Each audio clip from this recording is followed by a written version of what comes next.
Hey, John. How are you doing? Hey, I'm doing fine. I'm doing really good. I just found out a lot of things today and the day before about this one man, Kenneth, or Ken Darnell. He was at Fort Benning, too. So you found another witness? Yes. Hooray. And I just spoke to him just now with Stanton Freeman. Oh, great. So was he actually out in the yard lined up with you? Well, actually, he was at two places, but it's still the same thing that was going on in the year of 1977. Very unusual thing going on back in 1977. Right. Yeah. When they lined all you guys up out there, in the middle of the night, was this guy out there with you? Actually, he was out there in another area of Fort Benning, Georgia, airborne unit. Okay. Yeah. They've seen the same thing too. What they saw, these objects moving around in a circle, and a lot of us seen it at their base on the other side, and we're right here. I just found out a lot of things today and the day before about this one man, Kenneth, or Ken Darnell. He was at Fort Benning, too. So you found another witness? Yes. Hooray. And I just spoke to him just now with Stanton Freeman. Oh, great. So was he actually out in the yard lined up with you? Well, actually, he was at two places, but it's still the same thing that was going on in the year of 1977. Very unusual thing going on back in 1977. Right. Yeah. When they lined all you guys up out there, in the middle of the night, was this guy out there with you? Actually, he was out there in another area of Fort Benning, Georgia, airborne unit. Okay. Yeah. They've seen the same thing too. What they saw, these objects moving around in a circle, and a lot of us seen it at their base on the other side, and we're right here at the infantry unit. So what happened to us is no different. Everything happened back in 1977. It's like a slow process, It just happened, and then slowly but surely, you had the base on a full alert at the time too, and it was continuous alert. So you figure you're talking about Fort Benning. That's about 30,000 men and women out there, and they're seeing something, and it just started off slowly, but it continued on the whole year. Okay, John. Yeah. Why don't you? Because there's possibly a lot of people that are going to hear this and they don't not familiar with the case or have just read a little bit on it. Beginning. Yeah. Yes. So why don't you take us through, your day before you went out there, your day before everything started, and then what happened to you guys? Just lay it all out. We got 3 hours, buddy. So. Well, okay. I'll do my best. I just made contact with Ken, so he knows what was going on back in 77. This is the year 77 that we're talking about. As for the months and stuff, we can talk about that later because there's a friction going, not friction, but there's a place where he was going and a place I was going. And again, there's two different places, but it's right there, Fort Benning, Georgia. So there was something huge going on that year in 77.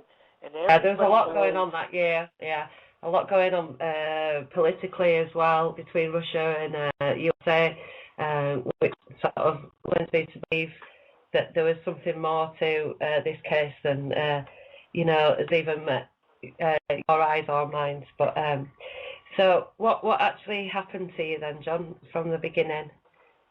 At the beginning, at Fort Benning, what happened is that I just came up on a Jeep. I was at the base itself, or at the 1st Battalion, 1st Infantry, Fort Benning, Georgia, and that's an infantry training facility. A driver and I and another passenger came up on a Jeep, and we stopped and started getting off the Jeep, and we had Command Sergeant Major David, or Sergeant David Santini, was yelling at us to get ourselves off the Jeep and get yourself to the breakfast line, which we all did, and we had breakfast, and guys, everything was just back to normal, really, actually, because everybody's getting ready for picking up their linens and getting to their bunks and lining the bunks up, and actually, it's an everyday procedure that happens every time when you're in a combat or at least an army base. How long had you been on the base at that point?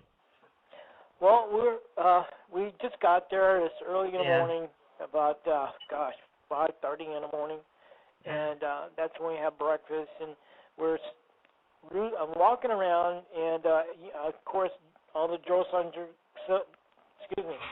I'm all excited right now because I just talked to Ken Darnell, and he's telling me what's going on, and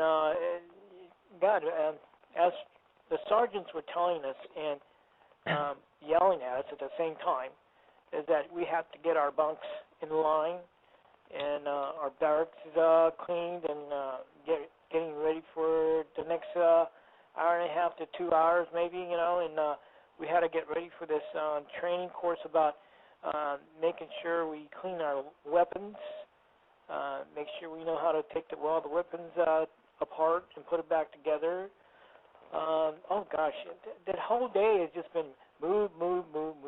That's all it has been.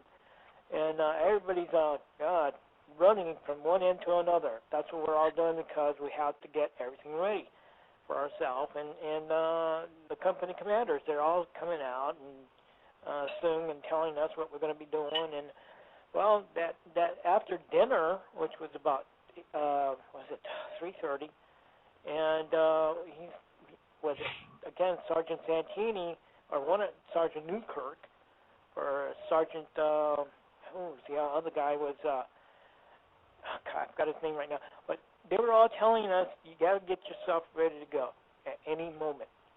So that's what we're doing and getting ourselves ready. The nightfall came around really close, my God, and we were getting ready for dinner. When dinner came around, we all had dinner, and of course we had some more talk about our discussion, or at least our meeting with our captain. This was about 6:30, and when he came out, I mean, we all walked out after dinner and walked out again into this field that's in front of us. And this field is about the size of like 3 or 4 football field size. We're all out there in mandatory formation.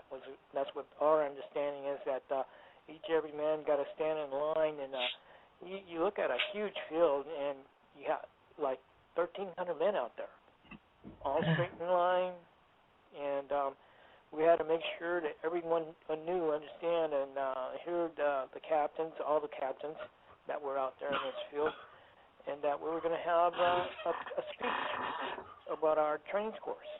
And that training course would be like what's our agenda is, really, what kind of combat situation we're going to be in, and what we're going to be exercising, and that went on for at least oh gosh, I'm so excited.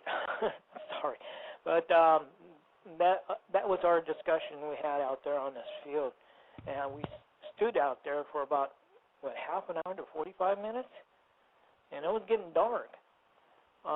That's when I heard one of the guys on formation here to say, "What is that?" And I said, well, what's he talking about? I didn't know what he was talking about. I told my buddy, Alan, what's he talking about? He said something about, what's that? I thought he was kidding around or playing games with us. But, I kind of heard it again, and, I told that guy, hey, what are you talking about? He was standing in front of me. He said, what are you talking about? He said, watch. Look up there. My curiosity got the best of me. He said, watch this thing up there, the sky. So I did. I looked. And I said, well, what is it now? All I see is just stars. That's all I see right now. So he looked at me and goes, watch this one. Watch this. watch. So I kind of looked up again, and I'm looking up, and he's pointing at this one star. So I looked at this star, and all of a sudden it moved. Stationary. It moved slowly.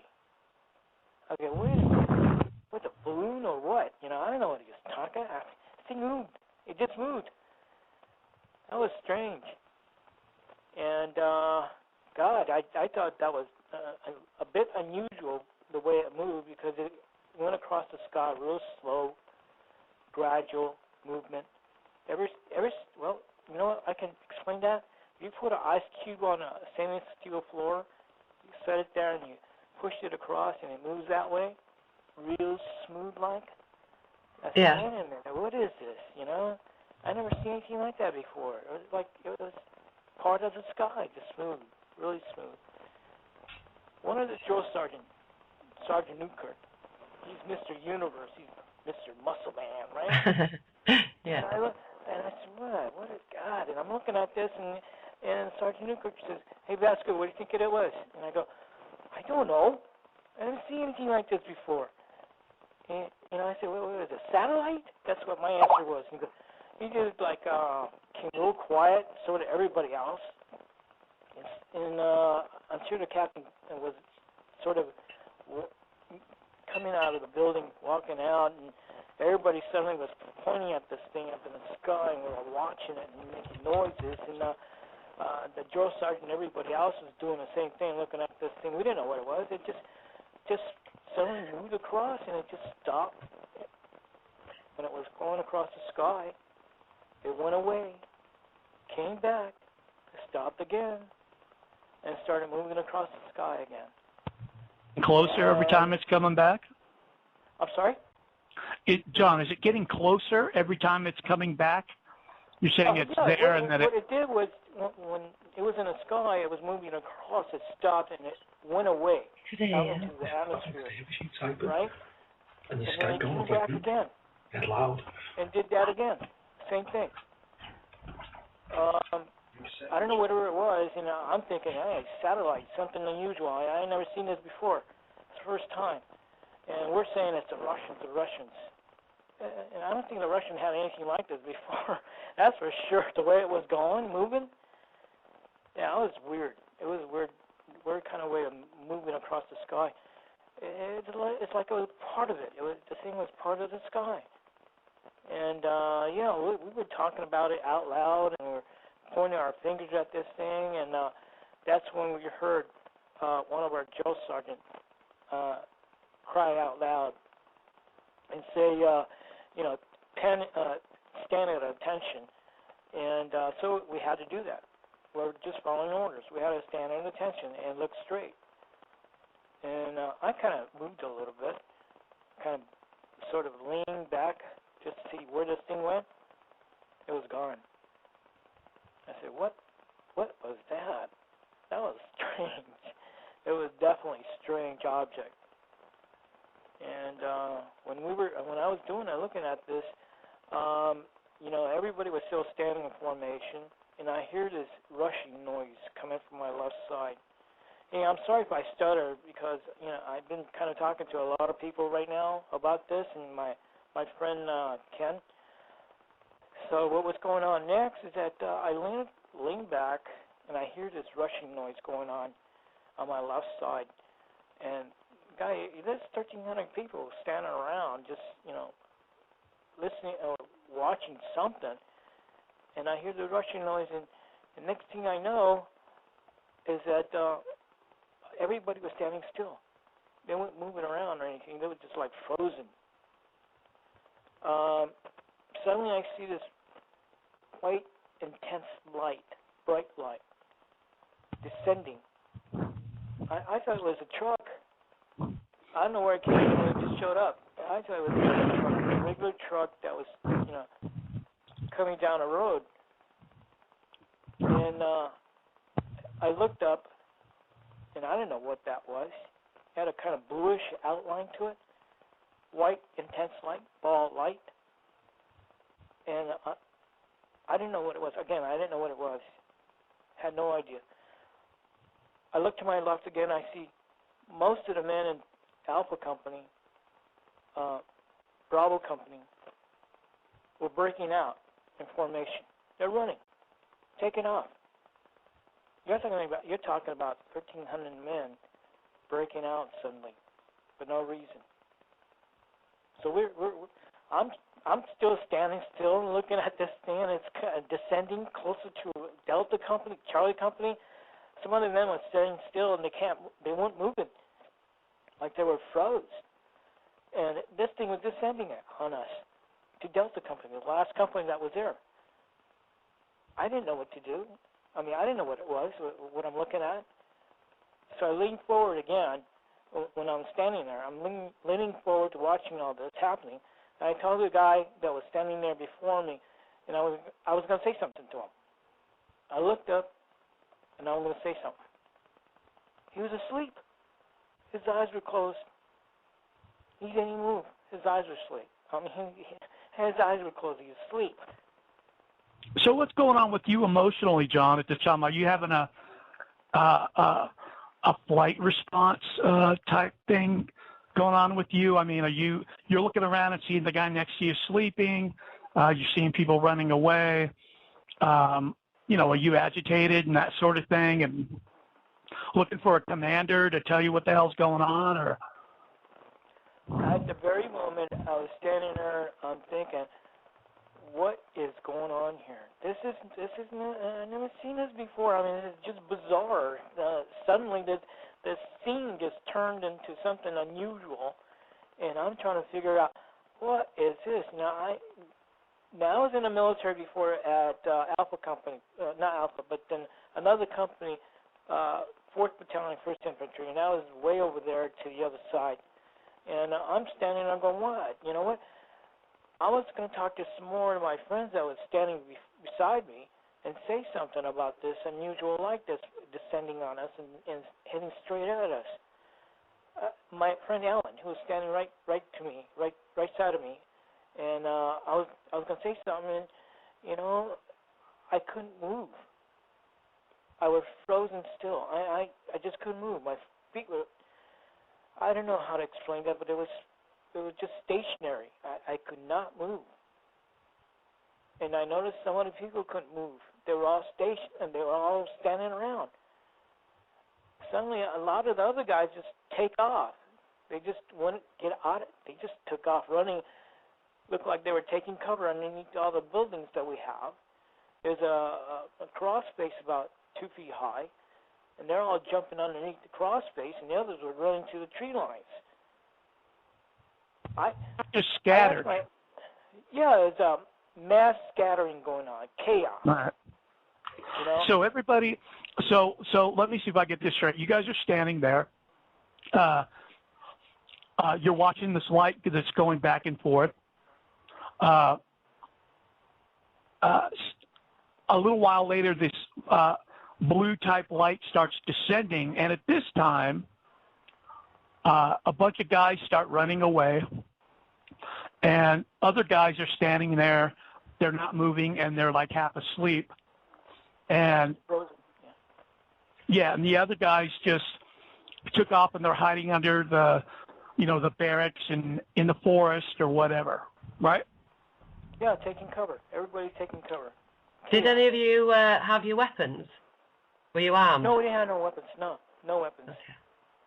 At the time, no weapons. Did you think about wanting your weapon?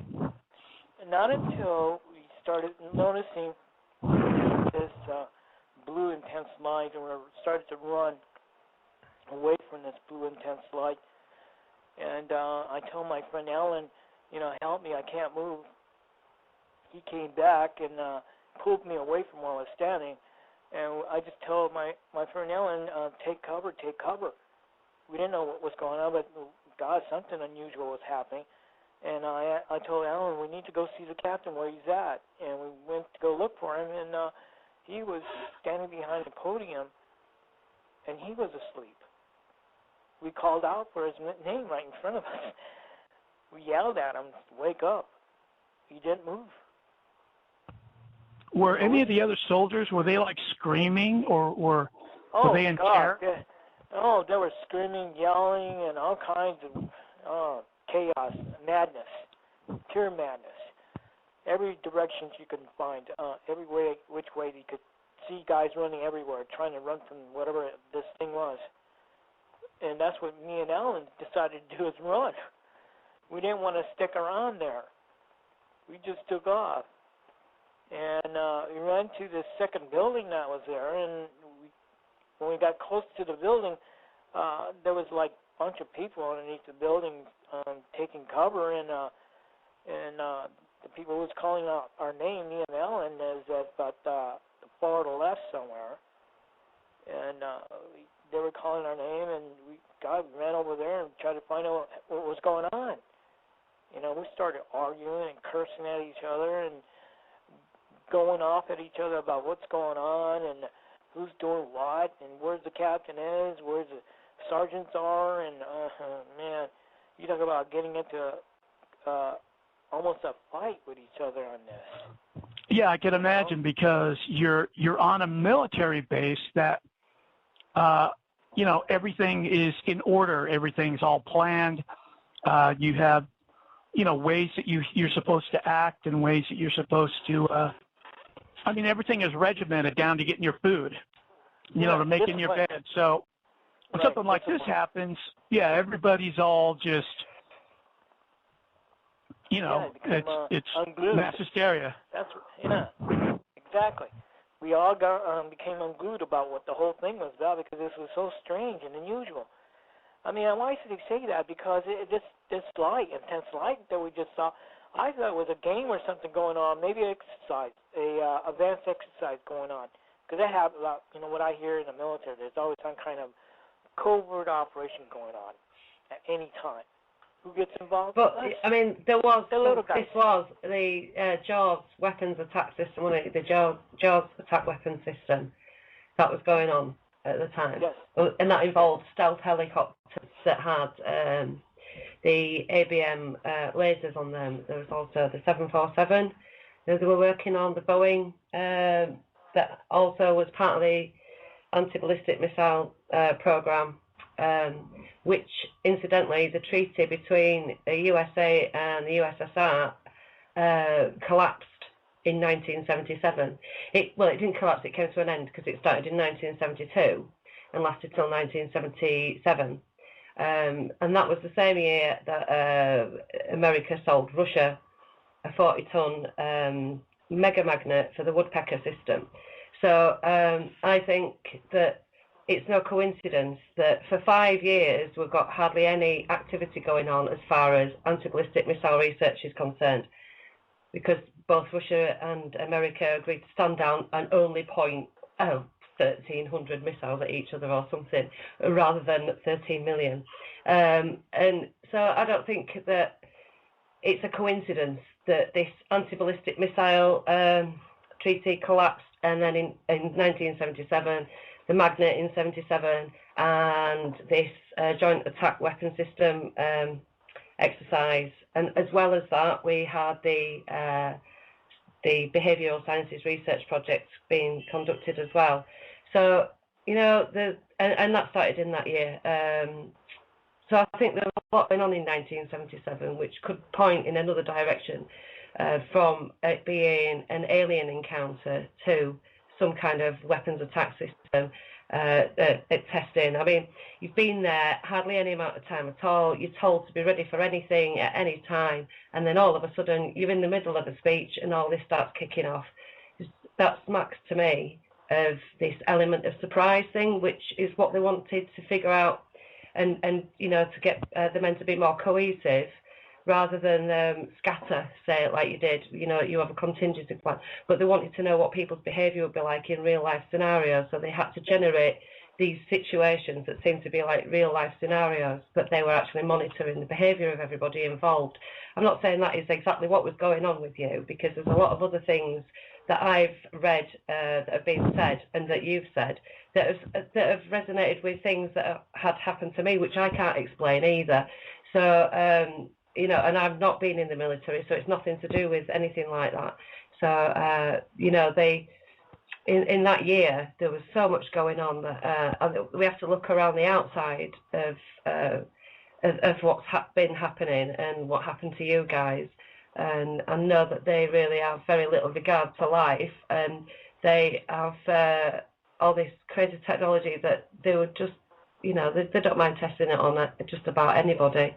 So, I'm interested in the comatose or the sort of frozen state that smacks to me as a non-lethal weapons as well. Well, what Sasha's referring to is they had back in the mid '70s, a bunch of contractors got together with at the behest of Department of Commerce and the Nuclear Defense Agency. There was actually a group of people. It's an actual police force within our government that all they do is support and anything has to do with nuclear weapons. They're the guys that run the show. So these guys did this symposium on behavioral sciences, because prior to that, all they had were best practices. They hadn't, and policies. They hadn't tested it in the real world. Like, what would happen if, something happened? Because in 10 years, there were 10 attacks on U.S. allied nuclear installations involving bombs or weapon fire. I don't know. I've never heard of that. I never knew that happened. Yeah, it went on for 10 years as well, this project. It wasn't like just one symposium. It was... Yeah. And they had 5,000 events of malevolent, or whatever that word is, behavior, just evil behavior. And, of course, in the database, they lumped in, hippies protesting, and, they were all considered terrorists to these people, essentially. And in 1977, they started profiling terrorists as well. I've got another document that's the profiling of terrorism and terrorists, what their motives would be, etc., etc. And one of the main fears was that there could be some private, somebody with money who had the means to infiltrate a military base in an air attack to steal a weapon, because apparently Gaddafi had put out a reward for anybody who could get a nuclear weapon. Whether that's true or not, or just propaganda, I have no idea.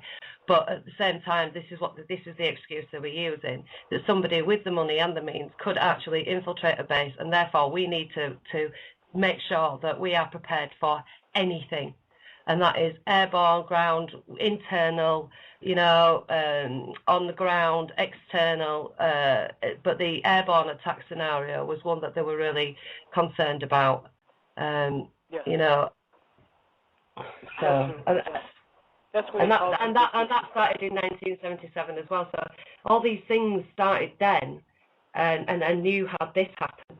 I think that there's definitely an avenue there that could be that this was an entirely covert and military operation to observe your behaviours and to see what effect these weapons had on you. For example, you're all in this tent or whatever it was, where you were all there, and you said you looked and you've seen people all on the beds, and you've been told that you'd had a virus that was like measles. Well, if you've been exposed to some sort of radiation, it could leave marks on your body, that small burns, for example, or blisters that would, could be passed on, chemicals like that. I'm sorry. And chemicals were one of the things that they would use on the soldiers. Chemicals were definitely part of the test that, whatever weapons they have, chemicals, whatever.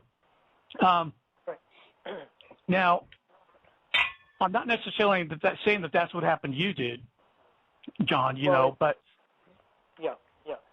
Well, because of the fact that the reason that I say all these things is because I believe that at that time, this had nothing to do with a surprise attack at all. It just happened suddenly.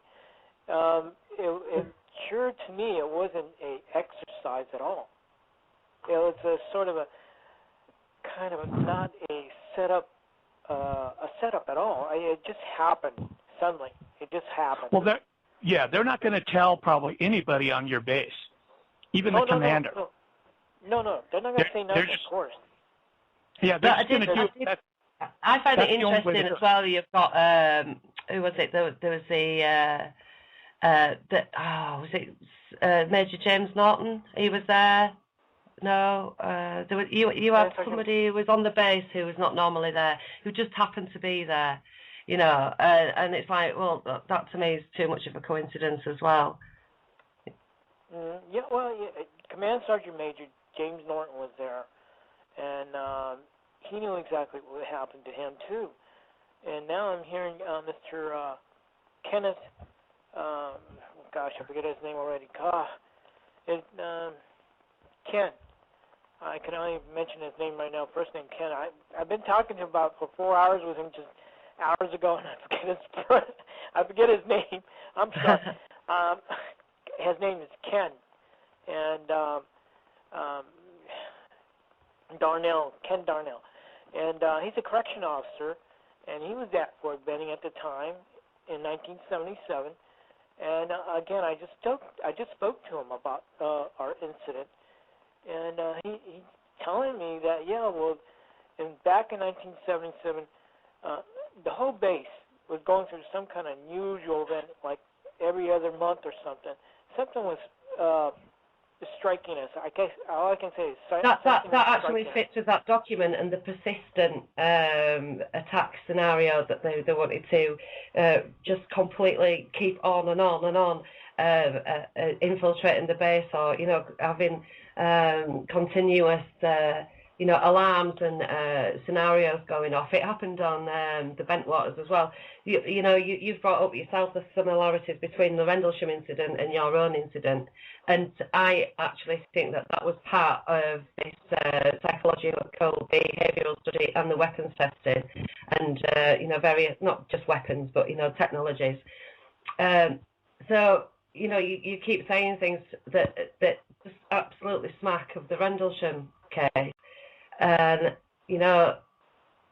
I don't know, I actually really do believe that this is part of their ICBM defence attack systems, where they have to stop using like nuclear weapons to bring down nuclear weapons. So what they were doing was working on plasma technology, plasma bolts, things in the sky, laser beams, all that sort of thing, all the weird lights that you're seeing, and the weird, the lights that we're seeing at Rendlesham. I know they're not the same because you've got a wide expanse of light and they have pencil beams, but at the same time, it's these Boeings and what have you. These were high up. So we talk about any kind of light source that's coming down, it could actually cover a wider area. And also I've seen something where they have these mirrors in the sky to sort of reflect down the whatever it is they're using, the magnetic radiation or whatever, to our images to create holograms, And I know that around about that time they were talking about using holographic technologies and also working on them. So I'm wondering if it was something along those lines. Well, my thing with holographic... That's a great possibility. Hologram was used during 1977 for some exercises, because the exercises they conduct, they change every single month or every other day. They come up with some idea that would at least give an advantage to the military. And you're talking about the Russian involvement back in 77. I mean, we had posters all over our building with Russian this and Russian that, and I'm going, my goodness, what, are you going to brainwash us with Russians too? I mean, dude, the figures were on the button. I mean, I remember growing up in that time, man. It was Cold War. I don't believe all that. I think a lot of that were propaganda, because why would they sell them that magnet I've brought this up before. The USA sold a USSR, a magnet called a woodpecker. During the height of the Cold War in '77, like you say, it was a really intense time. Why were they doing things like that together if they were at loggerheads? How do you know that they didn't get that magnet from an arms dealer that already had it to a mediary? Because there are people that sell weapons. They sell weapons to Russia. Maybe a contractor sold it. Maybe there was some sort of policy in keeping a level playing field and also knowing what the hell the Russians were doing. If we sold them if we sold them this magnet for their early warning system, we would know. We would have intelligence now on their early warning system. But we would have that anyway with all the spying that was going on there.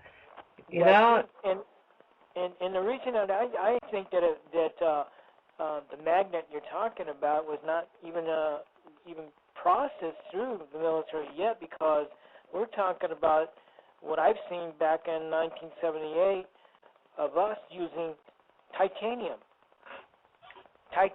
on the tanks. And what it did to that tank, oh my God. The projectile just blew up that tank, and I looked into it with several of the dignitaries and high-ranking officers.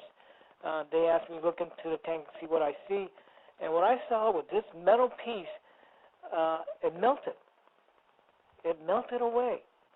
And I never seen that before. That was new, definitely new with the admiral that was there and the colonel. Was that a spent uranium shell? I'm sorry? Was that a spent uranium shell that they fired at a tank? Uranium shell. No, what I saw was this titanium metal piece.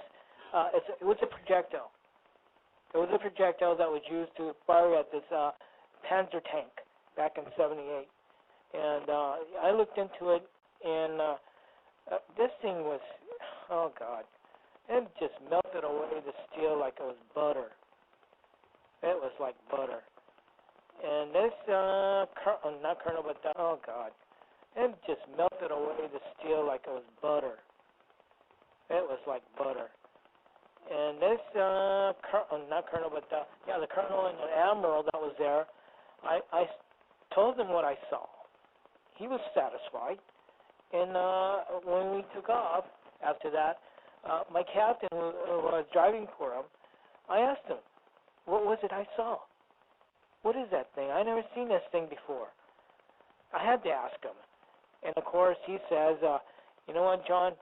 You never seen anything or heard anything. And you know what? He meant it. I asked him again, what is it I saw? And he told me. It's called titanium. Metal called titanium. It was in a projectile. So I'm thinking, well, this is what we got back in 1977. The Russians would have had no chances without that. I mean, this metal piece just went right through this object or projectile went right through this metal piece, all the metal piece, and it would have destroyed any tank that was around with a T-72, and the T-72 was just coming out, 78. I'm sorry, 79. So you can imagine what kind of project that we're working on, or right now, even now. It's mind-boggling. It is. You get lost with all this talk about what kind of projectile people have or what they might use to defend themselves. And again, we also know that we just talked about what happened to us at Fort Benning and what took place at Fort Benning, and why was the people still running around taking cover. I mean, there's so much things to talk about, especially when it comes to Fort Benning, because I was there, and what happened to us is we were seeing this unusual object, an object that we've never seen before, something different. And I know the Joint Chief of Staff and everybody in the military in 1977 never had anything like this before. Nothing. We have, well, Sasha actually got all the documentation, and it starts out where you have the symposiums and stuff like that give their recommendations on what we can do, and then we have the military document that states, what was implemented, and that sort of thing. It just goes on and on and on. Now, about holographic technology, I don't think personally that we have the technology down enough to where we could project a hologram that's going to fool anybody. You know what I mean? Back in '77, I don't think that we had that. Does it look like it was on a helicopter? I mean, could you? This blue object, was it just a big blue ball, or what was it? No, what I saw was bright, intense light, circular, bright, intense light, descending, and around this circular object, it was bluish, kind of bluish outline to it, around it, and it was descending that way, slowly down. It's almost like it was hovering, but it wasn't. It was moving. It was moving slowly. It was searching for something. And that search, that whatever this thing was doing, was looking for us. That's why we took cover. It was. What the field you were in, was it lit? The field they had, sure, that was lit. It was in barracks. So. All in the barracks, running in the barracks. And I'm sorry. Was the field where you guys were at, was it illuminated? Illuminated the field? Yeah. With the yeah. Could you, where everybody was standing, could you guys all see each other? Yeah, of course. It was illuminating. It was illuminating. White, intense light. Bright, white, intense light. So how long was the blue object out there? How long? Yeah. Well, long enough for us to take cover and try to run away from this thing. But it stuck around for a while because we were underneath the building by then. We were hiding. We didn't know what it was. I thought it was something else. Again, we were all thinking it's the Russians. They're invading our place. They started the invasion. And we're arguing about this. And when we started arguing with each other, I noticed that, was it Sergeant Santini? He just showed up out of nowhere, and he's screaming out loud, telling us to take cover, take cover. It's like he's flapping his arm up and down like he's about to fly. And I'm going, that's Sergeant Santini. So you're noticing behavioral changes in everybody. Oh God, yeah. Like you and your friends and complete shock. Sergeant Santini. Everybody's not themselves. Yeah, well, they're scared shitless, pretty much.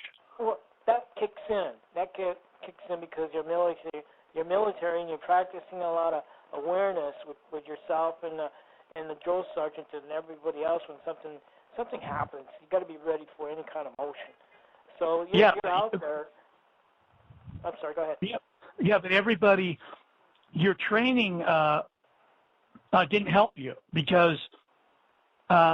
You did the exact opposite of what you were trained to do, which makes me think that there's possibly they were testing could have been some sort of chemical in your food, because part of what these documents that Sasha brought talk about infiltration. How can they do something to a base and a large group of men without physically attacking the base, because the farther you get in the base on a physical attack, the more stuff you got to deal with. So it would be much easier to, put them away, do something to the food or the water or something like that. Right. I'll take you out to a field away and off base. Absolutely, yeah, I agree. That happens every time when you're going through military procedures and military exercises. They'll try anything on you to make sure that whatever it is, the product you're carrying, will be effective. Nothing more. I mean, if it works, they're going to use it on you anytime they want to. Doesn't matter if you're someplace else in Mexico, whatever. They're gonna Yeah, you're their property. You're their property, and they don't have. Oh yeah.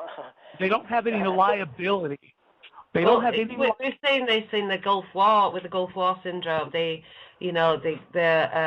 injections that they gave all the men and women going over to the Gulf in the 90s. And now they're seeing there's such an incredibly high sort of female birth rate, sterility, birth abnormalities, and a lot of male babies that have been born with female characteristics. So, and this was from the chemical warfare vaccinations, biological warfare vaccinations that they were being given. They're quite happy to do these sort of things, and putting things in your food is not out of the question if they're going to jab it in a needle in your arm. It's not. Right. Oh, yeah. You're right, Sasha. Yeah. Logistically, it's a lot easier to poison the food or water than to organize a project to get everybody a shot in the arm. Just sit and think about what it takes to get a project like that off the ground. The hiring, the planning, the supplies, all that crap. You got to schedule it. You got people standing in fucking line. Yeah, you bet. So they're just gonna. Go ahead. I'm sorry. And say, is that Gulf War syndrome, Sasha? What you're talking about, or is that something else? No, that's Gulf War syndrome. Well, there's quite a lot of things but the Gulf War syndrome is a kind of known and medically examined, well documented fact that there's in fact a relative has decided not to have children because he's been in the RAF. Most of his life's been over in the Gulf. He's been in the Falklands. He's been everywhere, Afghanistan. So he's had a lot of stuff put into his body, and he knows people who've had problems because of this, because he's served with them, and has absolutely made the decision never to have children because he can't guarantee that they will be born well, Yeah. So, and those, our pilots were on so many drugs, and this is a common thing. I mean, they fly so many sorties that, they give them speed to fly. So all our pilots are tweaking. All our pilots that are out running these are tweaking. They're on speed. They are. That's what they do. Yeah. And then when they land, they give them a downer. It's not a sleeping pill. It's a military downer, so they can go to sleep. And then when they go and fly, they take their pill, they take their food. Yeah. So they're constantly up, down, up, down, up, down, doing all sorts of stuff to people. Yeah. Yeah, well, the military saying is that when you sign that contract, you're theirs. That's it. They have you. Yeah. They control you. You're an automatic human robot. Yeah, I mean, because they take control. They can't test. They really can't get away with testing on the normal population, of course, because of liability, politics. Yeah. They really have.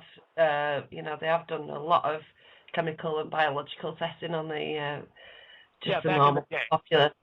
Back as early as 1970 in England, when they were spraying cadmium all over Norfolk, and at street level, they had a van driving around with it being sprayed out of a funnel on the roof. And that was in the area of Rendlesham Forest as well. I think that's why Cobra Mist was an epic fail, because of they couldn't get rid of this backscatter radiation that was interfering with the radar.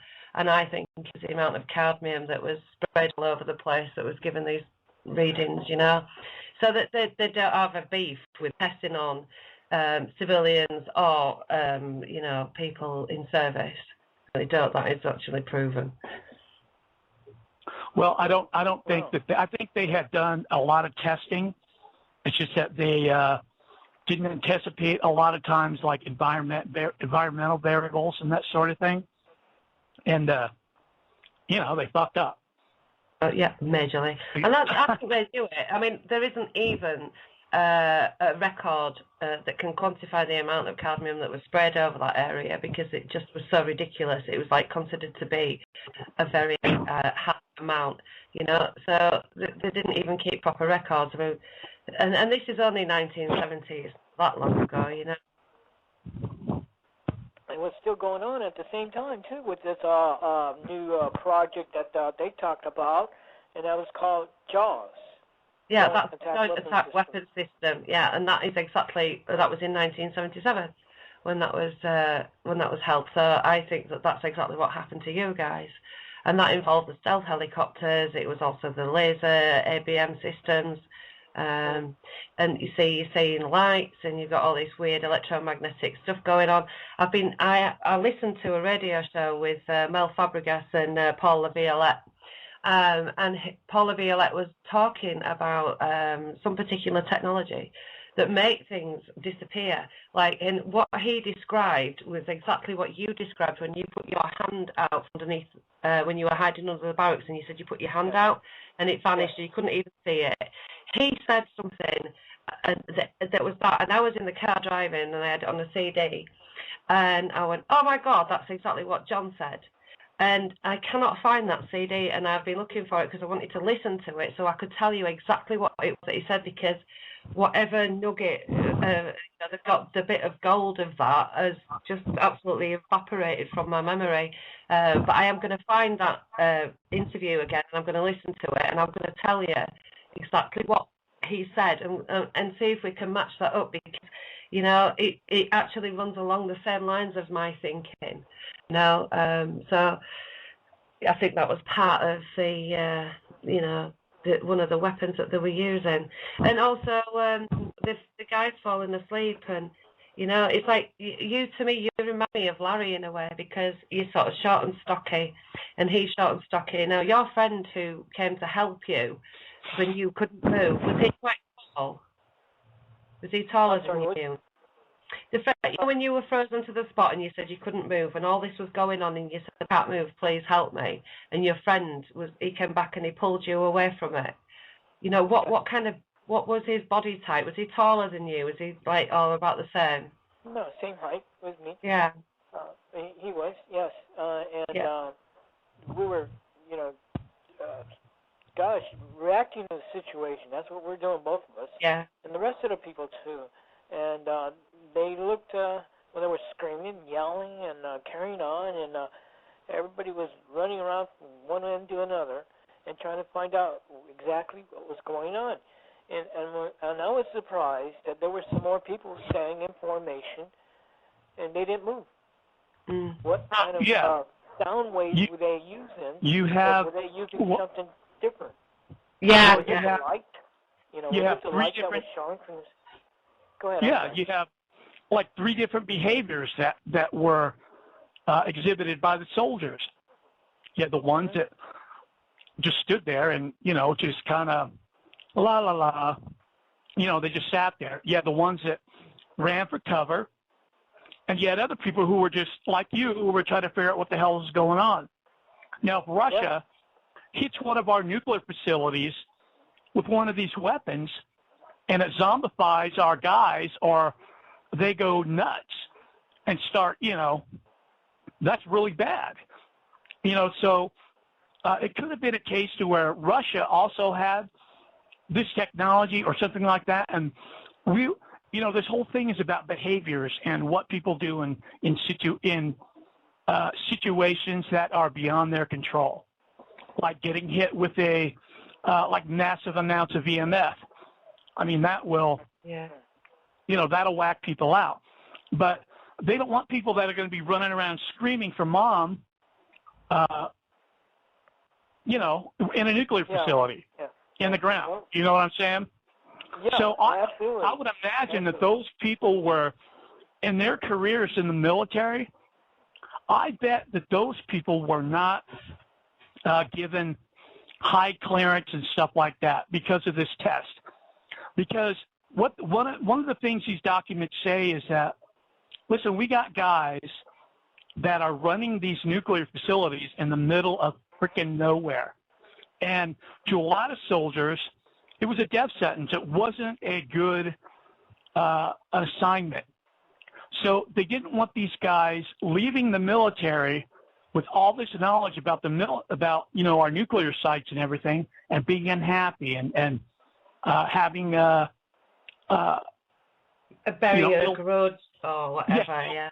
It's the military, and they could be, and someone like that.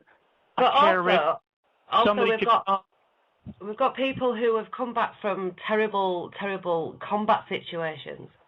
We've got all the Vietnam thing that has gone on, and Korea, etc.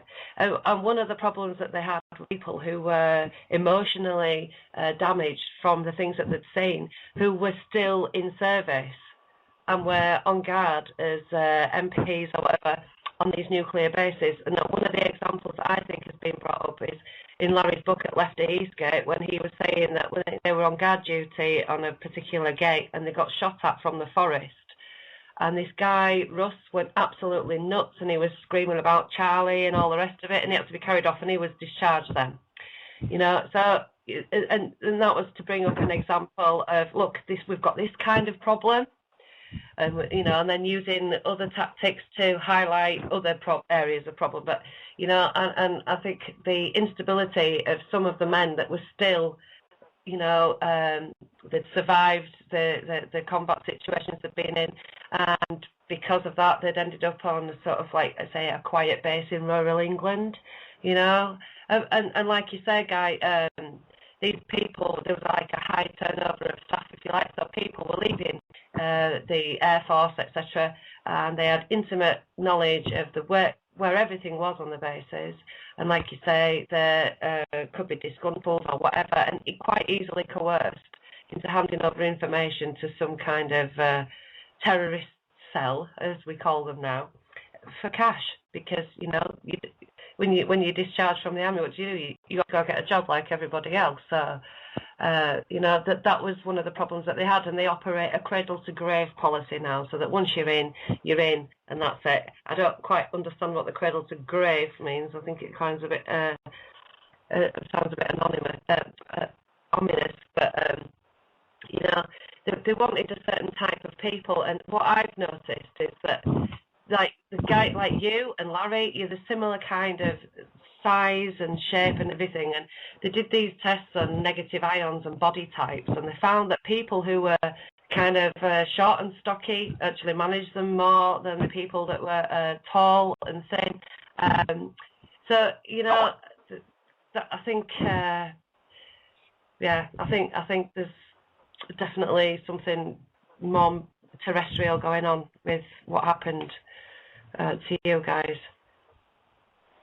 Well, again, that sounds like another exercise that's been involved with many men, mass abduction cases, mass troops being handled the way they feel they should be handled.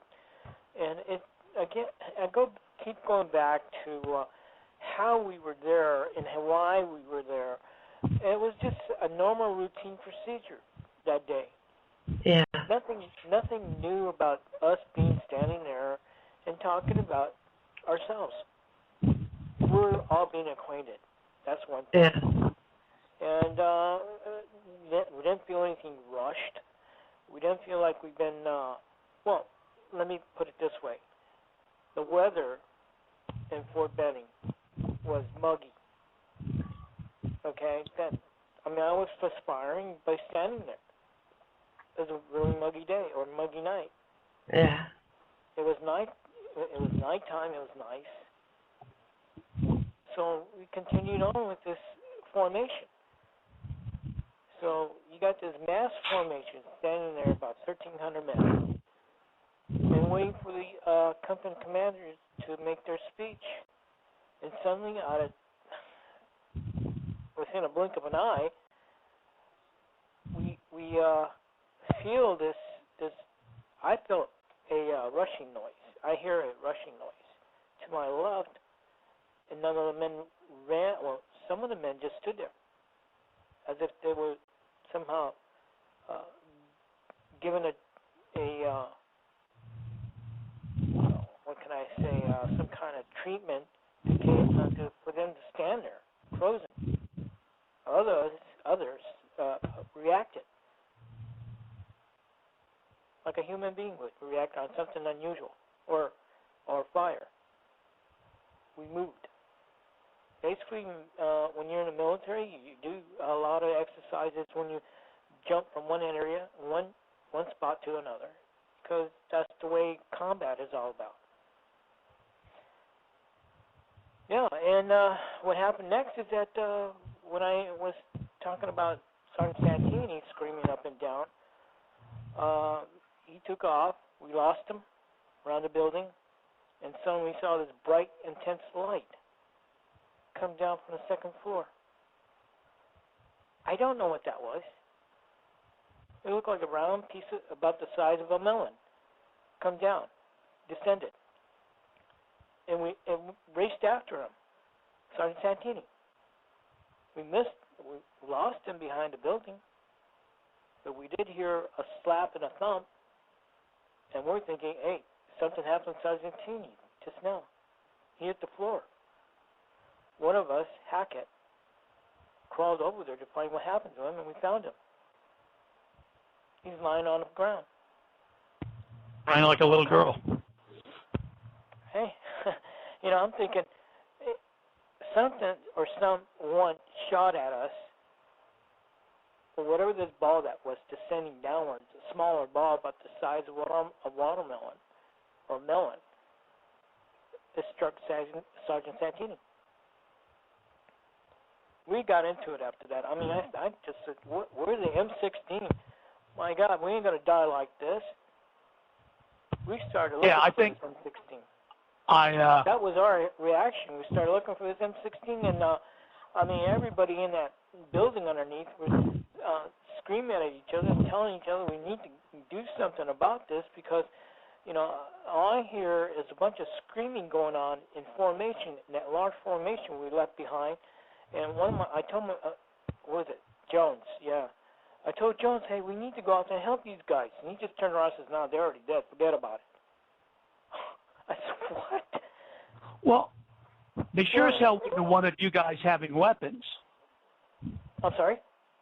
I think they would have planned for you guys trying to go and get weapons. Were you guys successful in doing that? Yeah, well, actually what happened after Sergeant Santini was knocked out, we were both, all of us was arguing, cursing at each other, and all these other good things.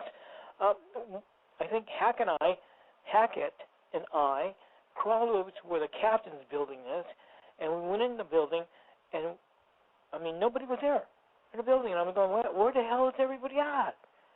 And I see all these other guys standing around in this formation, mass formation, and others are still running around and screaming, yelling, and I went inside the building, captain's building. I saw an M16. I grabbed the M16. It was loaded. So me and Hackett ran back to the building, our building, went underneath the building again, and told the rest of the crew that, hey, look, we got an M16. And we're going to go out and get out of here and find out of this barracks we're underneath. We're going to go out and find out what the hell's going on here. So we did. We crawled out. Well, Hack and I crawled out of there, and when we were crawling out, got to the captain's building again. It's behind this building, and we started crawling on the ground. And this is the part that I kept to myself and didn't say nothing to nobody for maybe 2 people. And this is the part I really wanted to bring it out of myself because I kept it for a long time, for 33 years, 40 years. I had the M16 on me. It was loaded. Crawled out to this yard that was behind the captain's building. I'm crawling, and Hack is crawling with me. And I don't know what this thing was, but it came out of the building. It came out on the side of the building behind it.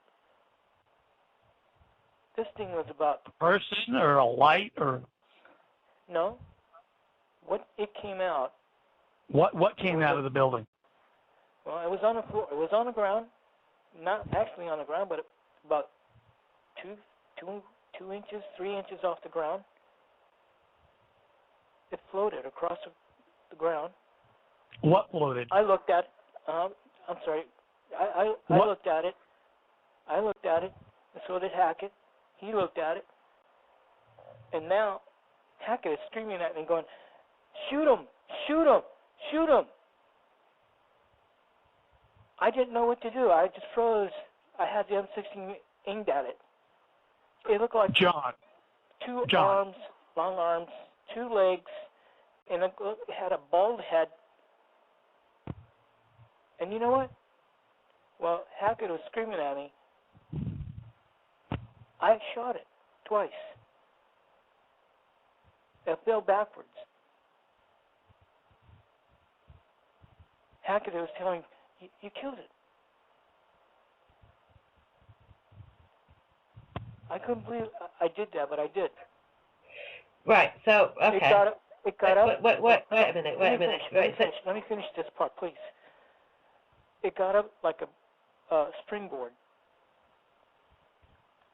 It got up like a springboard, and Hackett saw this thing too. I didn't know what to do, but whatever this thing was, it turned around in an about face, and it was still about 3 feet, 3 inches, or 4 inches off the ground, and it started moving away from me, and it had this hideous cry moving away from me. I just got up and just took off back to the barracks. I didn't know what it was. So, I think it was John, some kind of creature.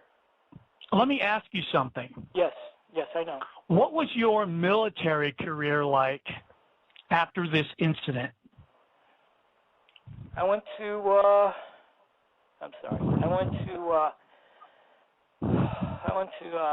Berlin, West Berlin, Germany, and to work on what? Berlin Wall Guard.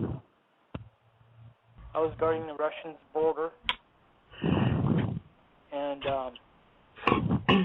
yeah, it was. So, wow. can you describe this creature a little bit more? What I mean, how tall was it? It was about 5 feet. About 5 feet tall. Okay. Yeah. And it was bald. Maybe a little bit taller. Real thin, really thin. Thin arms, thin body, it looked like a board. A thin body, thin arms, kind of a neckline. Well, it had. I'm sorry, I'm just. No, that's okay. What building, John? Had a kind of a neck and had this round head, stringy hairs, round head. I didn't get to see the eyes or the mouth or the face itself. It turned around in unison, or not unison, but did about face on me. What building was it coming out of? Just some random building? The captain's building. Yeah, I was behind the captain's building. Just came out. So that's possible where they had a command. It's possible they had a command and control center in there somewhere. Captain's building? Yeah, in the captain's building for this test. I can't. Again, how can I put this across? I have to assume it was this exercises was a exercise that was already been in process. Okay, that's why I can only put it across. Yeah? It happened so quick. It happened, and it was like, oh God, it's like reality. You guys were probably being conditioned for a long time. Some kind of condition. I'm sorry, I don't mean to laugh, but if this was a condition, oh my God, these guys, what the hell are these guys doing? Conditioning something like this or someone like us? A similar happened on the Bentwaters base. They spooked everybody out from the minute that new group of people got to that base. They were filled with stories of ghosts. Yeah, they were filled with. They were told there was a ghost at the end of the Woodbridge flight line. There was the Bentwaters flight line. East End Charlie. He was a Luftwaffe pilot that crashed there in the 40s, or in the, I can't remember what it was, but anyway, the villagers set fire to him and burned him, and they were told not to go into the village because it was full of witches and they didn't like airmen. And this is in 1980, right? They were told that there was a faceless entity that rode a bicycle around all of these roads that surrounded both the bases. You know, it could appear at any time and frighten GIs. And, you know, they were told there were druids at the end of the flight line, and they all wore robes and stuff like that, and they were told not to bother them or not to worry about them. Now, this is this is a nuclear base, okay? A secret nuclear base. Yeah, why would you even say ignore hooded figures at the end of the flight line of a nuclear base? It doesn't make any sense. So basically, what was happening? There was these new guys. Were those official statements? Like they were talked about.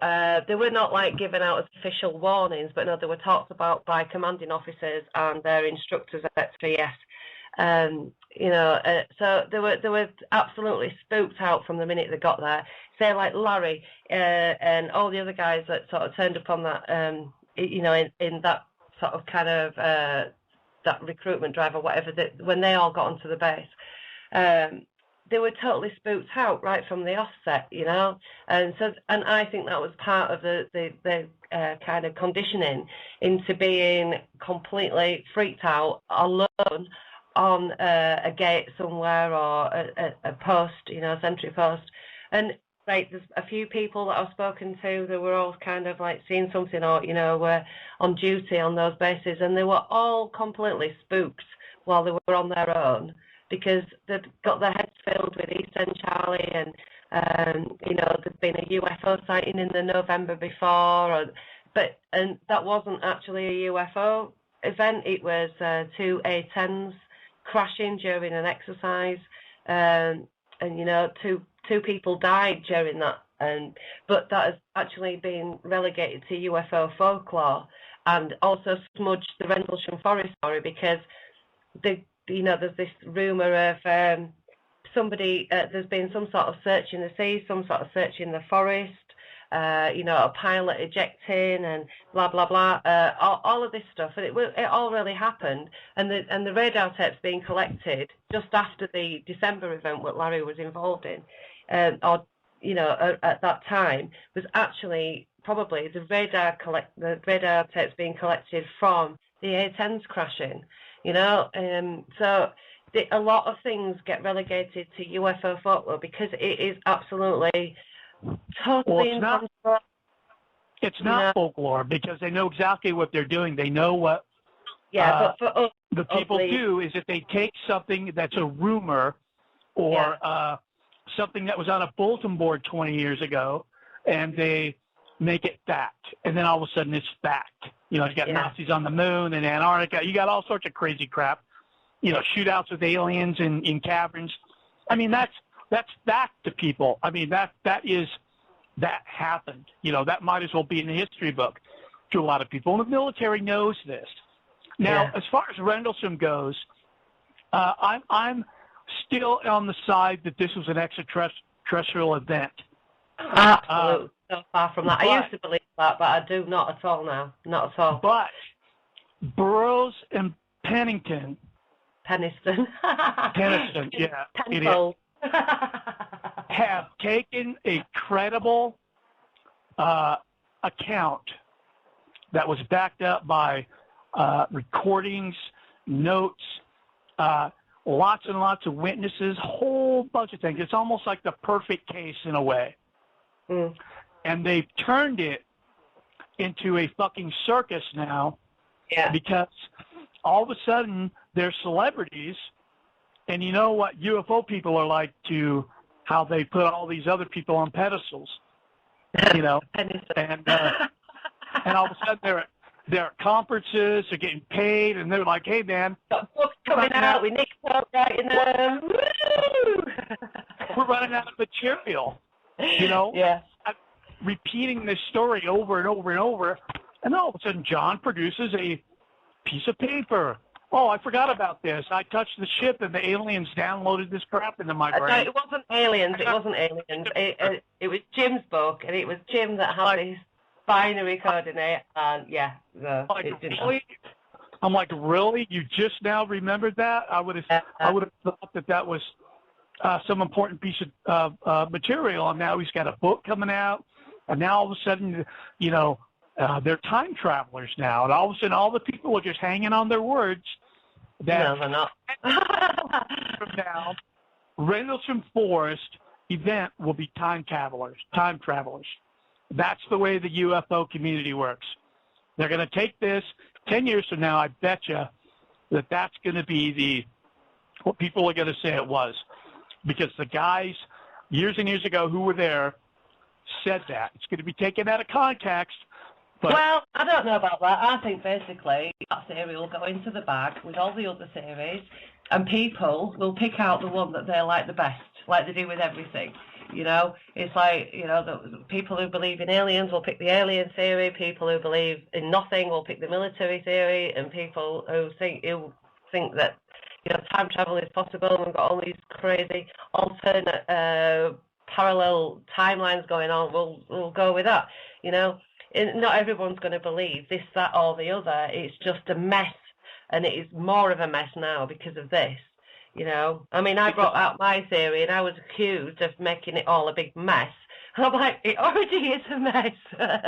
You know what I mean? Yeah, it's like a religion. But at least it's got legs. It's got legs and can walk. Yeah, it's just like any religion, Sasha, John. It's they have a set, list of parameters that they go by, and here comes Sasha. No, that's not what happened. It's kind of like the whole Jesus was married controversy that just happened. You can't have that because it upsets everything. Even though it could be 100% the truth, it upsets everything. And it's people are it's a form of fundamentalism, and that's why new research is so hard to do on established cases, especially in this. It's not even hard to do. People are doing it. It's hard to be heard over the noise of everything else. I think that's the problem. I know a lot of people have done some absolutely excellent research on Rendlesham, and you never hear them at all because they just can't. They're not the sort of people that are so self-promoting that they will absolutely fight and shout the way through all those people that are already shouting the crap. It's not a fucking alien coming out of a ship with a message for all mankind. You know what I mean? It was, and if it's not that, then it's nothing. Listen, I'm a Cold War person. I'm a behaviorist person. So. I'm also into the ET, maybe interdimensionals, whatever, something from somewhere else thing that's going on, because of experiences I've had. I'm not a kind of so agnostic that I'm detached from everything, because I can't things that have happened in my life. And actually, one thing that I did want to bring up, John, was the time slip thing that you had going on, you went back to a place and it was completely different, and all that. I had an incident, I don't know what it was, one day, and it was so mundane. I'd gone into town. I don't normally do that a lot because I can't stand massive groups of zombie types, whatever. So I'd gone into town. I had an appointment. I walked along this road. I turned the corner, and I was back at the beginning of the road that I just walked along. Now, I can't explain that. And I've seen ghosts as well. Or I've seen, something that I would say was a ghost. Now, since you've had your experience at Fort Benning, you've had these kind of weird things go on, and you've said to me that you're like a ghost magnet. Now, I'm the same. Now, I also, not only have I had strange experiences, I have been in very close proximity to some kind of craft that was utterly silent, and, I would say was a UFO, a classic kind of disc, whatever, and also a sphere that landed behind us. Now, our behaviour during that incident was completely dampened. We were not impacted by the actual reality of what was happening to us. It was all a little bit la-li-la. But since then, I've had the most amazing and weird and all kinds of things going on, very similar to what you've described. And I think that a physical reaction to these exposures to radiation, and also for a fact that it changes our metabolism because of it has a bioelectric effect on our cells and does actually precipitate a metabolism change. So I'm wondering if that change actually has a shift in our the way that we perceive things, and we see things that we would normally blank out. Now, if you imagine that you're walking down the street, you're walking down the street where there's 50 shops, and they've all got things in the windows all shouting for your attention. You've got billboards, you've got all these things going on, but you don't notice them because you're switched off. When you've had these sort of things, you start to see everything. Now, I don't know whether that what was above us and landed on the floor was anything extraterrestrial at all, because I haven't got any recall of who was in it, or if I've had any interaction with them. But I know there's military bases there. There's the Berwick crash was just around the corner, and a lot of people think that was something to do with the military, and I know that they have this technology, this anti-gravitic technology. So I cannot rule out the fact that could have been actually a terrestrial man-made craft and event, but I do know that the exposure to these kinds of radiations does have an effect, and I think it's in the brain, because it is an electrical organ, and I think that it does actually change who we are and what we can see. But like I say, I can't say whether that was extraterrestrial or terrestrial, but I think that, like you've said, you've not had the other UFO encounters or ET encounters or anything, but you have had paranormal things going on. I find that really interesting. Is there something that that you tell us about? There's all sorts of environments that will produce those effects. Sleep deprivation, chemicals, heightened EMF, electrical grids. All those things have an effect on your brain. A lot of it does, because when it comes to you're talking about chemicals and very other electrical system or devices, you know that these kind of exercise goes on every single day. It's not one thing, it's another. And it's to make sure that our defenses are always alert and not sleeping off whatever that they're doing at this time, even right now. So you have to be alert and very aware that something could happen at any time. Mm. So what is it that you look for? What do you look for? Oh, the other things. Yeah. Things that don't match up. I try to find what makes sense. It's not necessarily taking any account. It's like in the Rendlesham Forest thing. I actually believe, and totally 100% believe, that Jim Penniston walked up to the craft that he saw and touched it because of what I think it was and the way that he's described it. And the timeline that he's given, I think his account of that is actually really accurate. What he thinks it was isn't what I think it was, but... and it's been consistent through... It's got sense. Since the beginning of time, since they were doing all these interviews, you know what I mean? I just think it's what makes sense out of what everyone's saying and what the documents are saying and other things that are going on. When you kind of have an overview of it, it's like what makes sense, and not looking at it from anybody's perspective. Say I'm sitting in Jim's perspective or John or Larry's or whatever. It's like the overall view of everything. And I have to say, right, I mean, you can't be either very brave or very stupid to do something like that. He's spent time walking around it, making notes, and then he's touched it, and I do believe all of that. But, I don't think it was what he thought it was, but I've forgotten where that all came from now, so just carry on without me. Well, he has, I remember way back in the day when they were talking about this and how a lot of these guys reacted during the interview. They were fucked up. They were not happy. And it was and as they talk about it in different interviews over the years, you can see how they all relax. But I saw some of the first specials on that. Yeah. And these guys were a nervous freaking wreck. You know what I mean? They really didn't, even to this day, they really didn't know what they were dealing with. They just knew that, and listen, you got to remember, it's the early 80s. It's the time of cassettes. There weren't even CDs out yet. Yeah. Cassettes, reel-to-reel, There was nothing really digital out there. There wasn't really, in the civilian marketplace, there really wasn't any real digital anything. It was all analog. All your guitar amps had tubes. The fax machines weren't even really around, that technology, that sort of thing.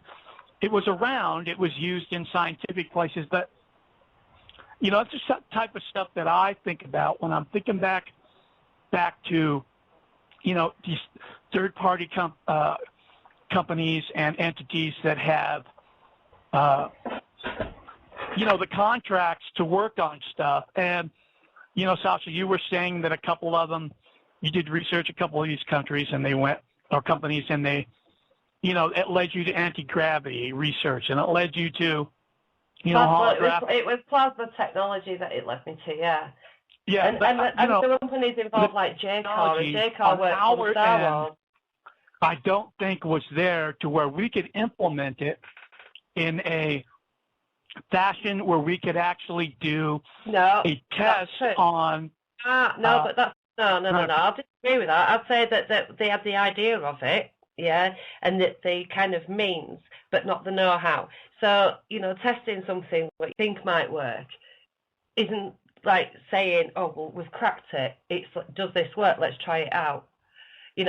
So I'm not saying that their technologies were so brilliant that they were convincing, because it's like they've got these direct energy weapons now, and some of the problems around it are defining the legalities of use because they do not know the full capabilities of them. And this is a constant throughout time in technology development. So just because there's one it doesn't mean to say that they actually had it down to pat. It's like, let's give it a go, see how it works out. Listen, everything from our microprocessors to our memory, to our coding, to our, how we coded software, because we're going to need all that to do all this. The computing power isn't there unless we have some device that's from whatever, then you're going down the Passaggio Road with going to Mars and all that crap. The computing power wasn't there. It may have looked great on paper, the mathematics and all that, like. But holographics and things like that don't necessarily involve computers. It is actually just, not necessarily holographics, but a lot of information. That image you're seeing is zeros and ones. When you break don't even go there. Don't even mention binary. Sasha, when you break down to the bare minimum, it's a program, and I don't think we had the technology at the time, especially after what John's describing, how the people were behaving. It was definitely a behavioral test. Yeah. Okay, to see how our military, after all the training and money that the government had put into their training and all that stuff, what would happen if they were hit with this? And Yeah. I'm sure it was very telling to look, you can't You can train people for anything, but when something like this happens, that primal human nature comes out, and all that fight goes out, or flight, yeah. and they run around screaming. You know, Yeah. so yelling at each other, not screaming. Nearly having fights. Oh my God, right! I cannot imagine what that was like. That must have been so terrifying. So, you know, it's like we're saying all these things, and it's just an alternate view. It's not actually, we're not trying to take away anything that you've been through, because you actually lived that, and we know this, and we know what effect it's had on you, because, you know, we've got friends who've had similar reactions to it. I mean, I'm PTSD sufferer myself from the things that I've gone through, you know, and with Murray, and his, like, you know, he just sticks to his guns like you do. It's almost a nihilistic thing. It's like, I don't care what you say or you think. I know that this went on, but I know that you've always said. Yeah, and that's not what I'm saying at all. I'm you know, all this information I got from you, Sasha, is all new to me. Yeah. You know, so, you know, you would think, since they had the bomb, that they would have had super strict security. They didn't. You could actually transfer from a civilian military post, you know, an admin post, into a nuclear facility and not get rechecked, not get rephotographed, not get your background redone. They didn't have any of that in place. They just, you know, shuffled you on over there. All they had was ID cards, right? Yeah, and you could walk in from anywhere with an ID card, and it's just a photographic one wearing on your lapel. All of these guys who did all these different,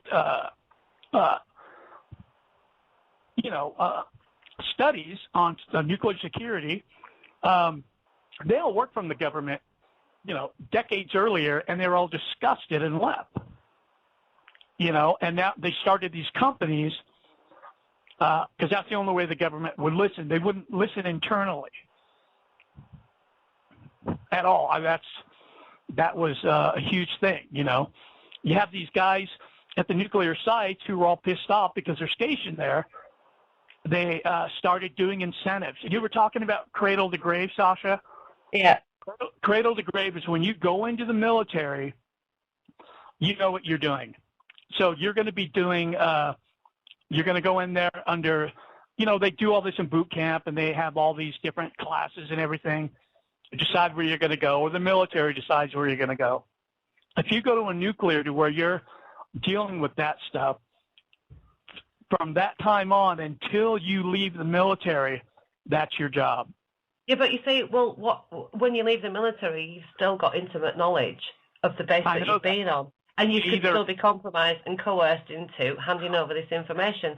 So I'm sure they don't mean that. I'm sure they mean until you die.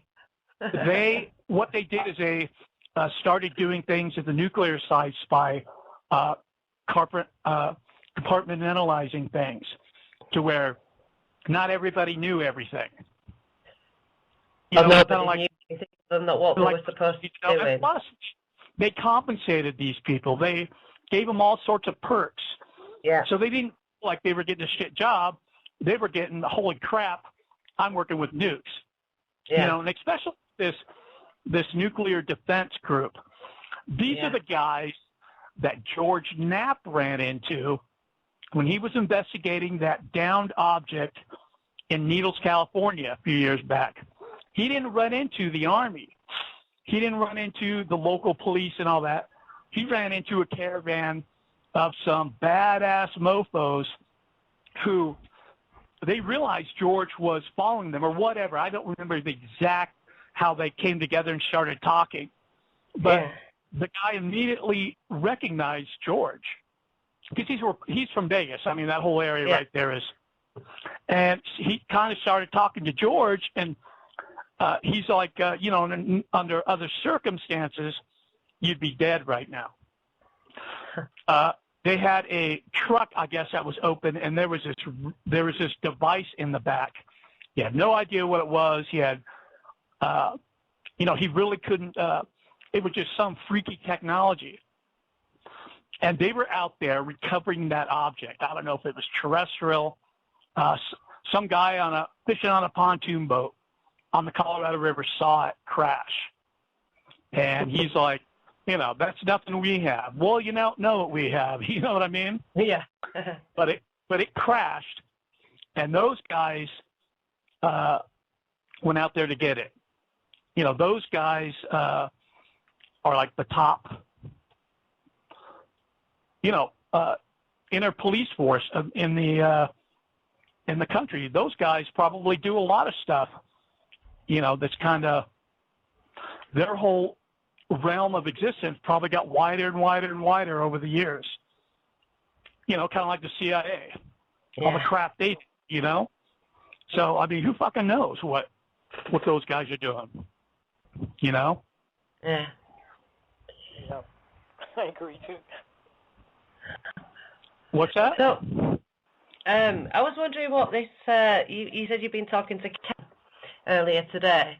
I was kind of curious as to what you two were talking about and what he's been saying, and how you're kind of reconciling that or fitting it together with what you went through and maybe what we're saying. Wesley?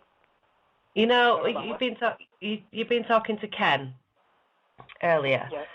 Yeah. I was wondering what you were talking about, what he said to you, and how that kind of fits in with what you've been thinking, and possibly anything that we've said.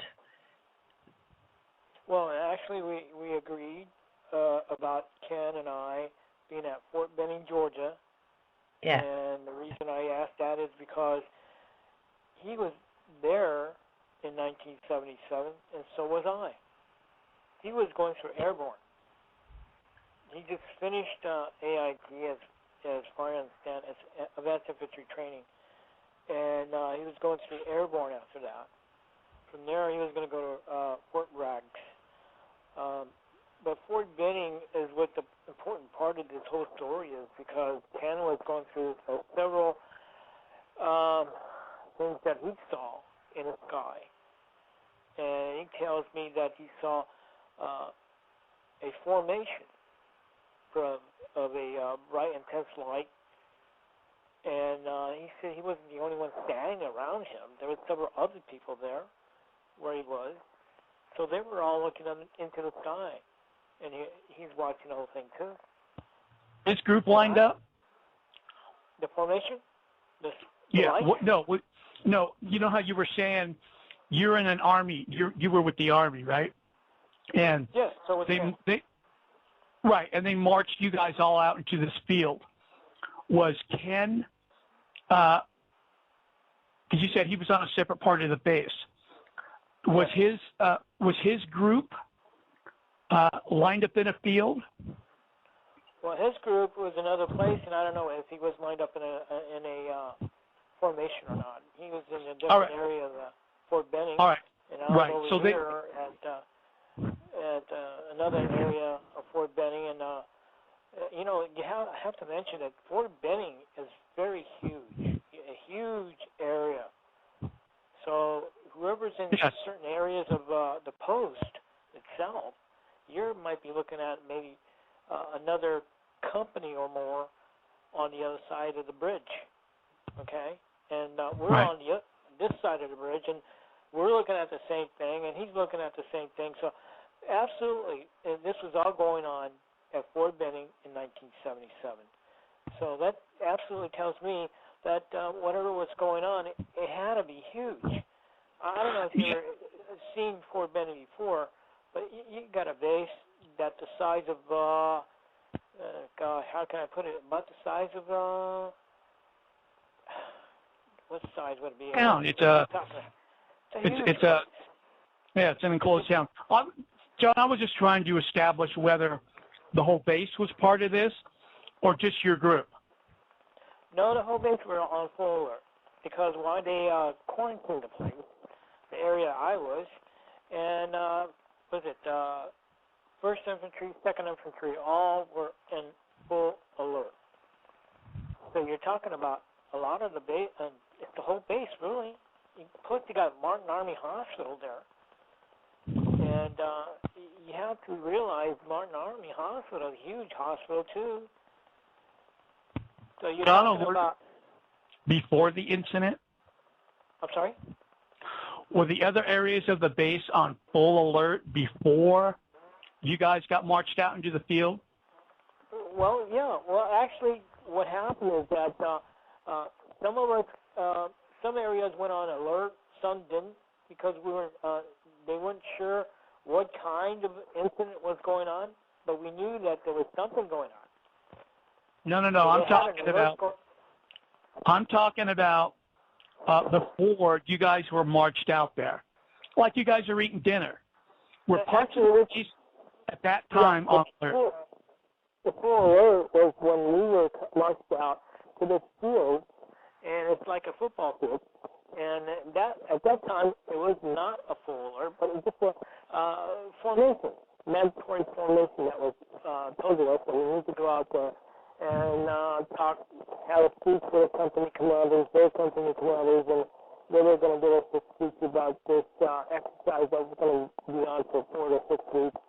And that's what I was doing at the time.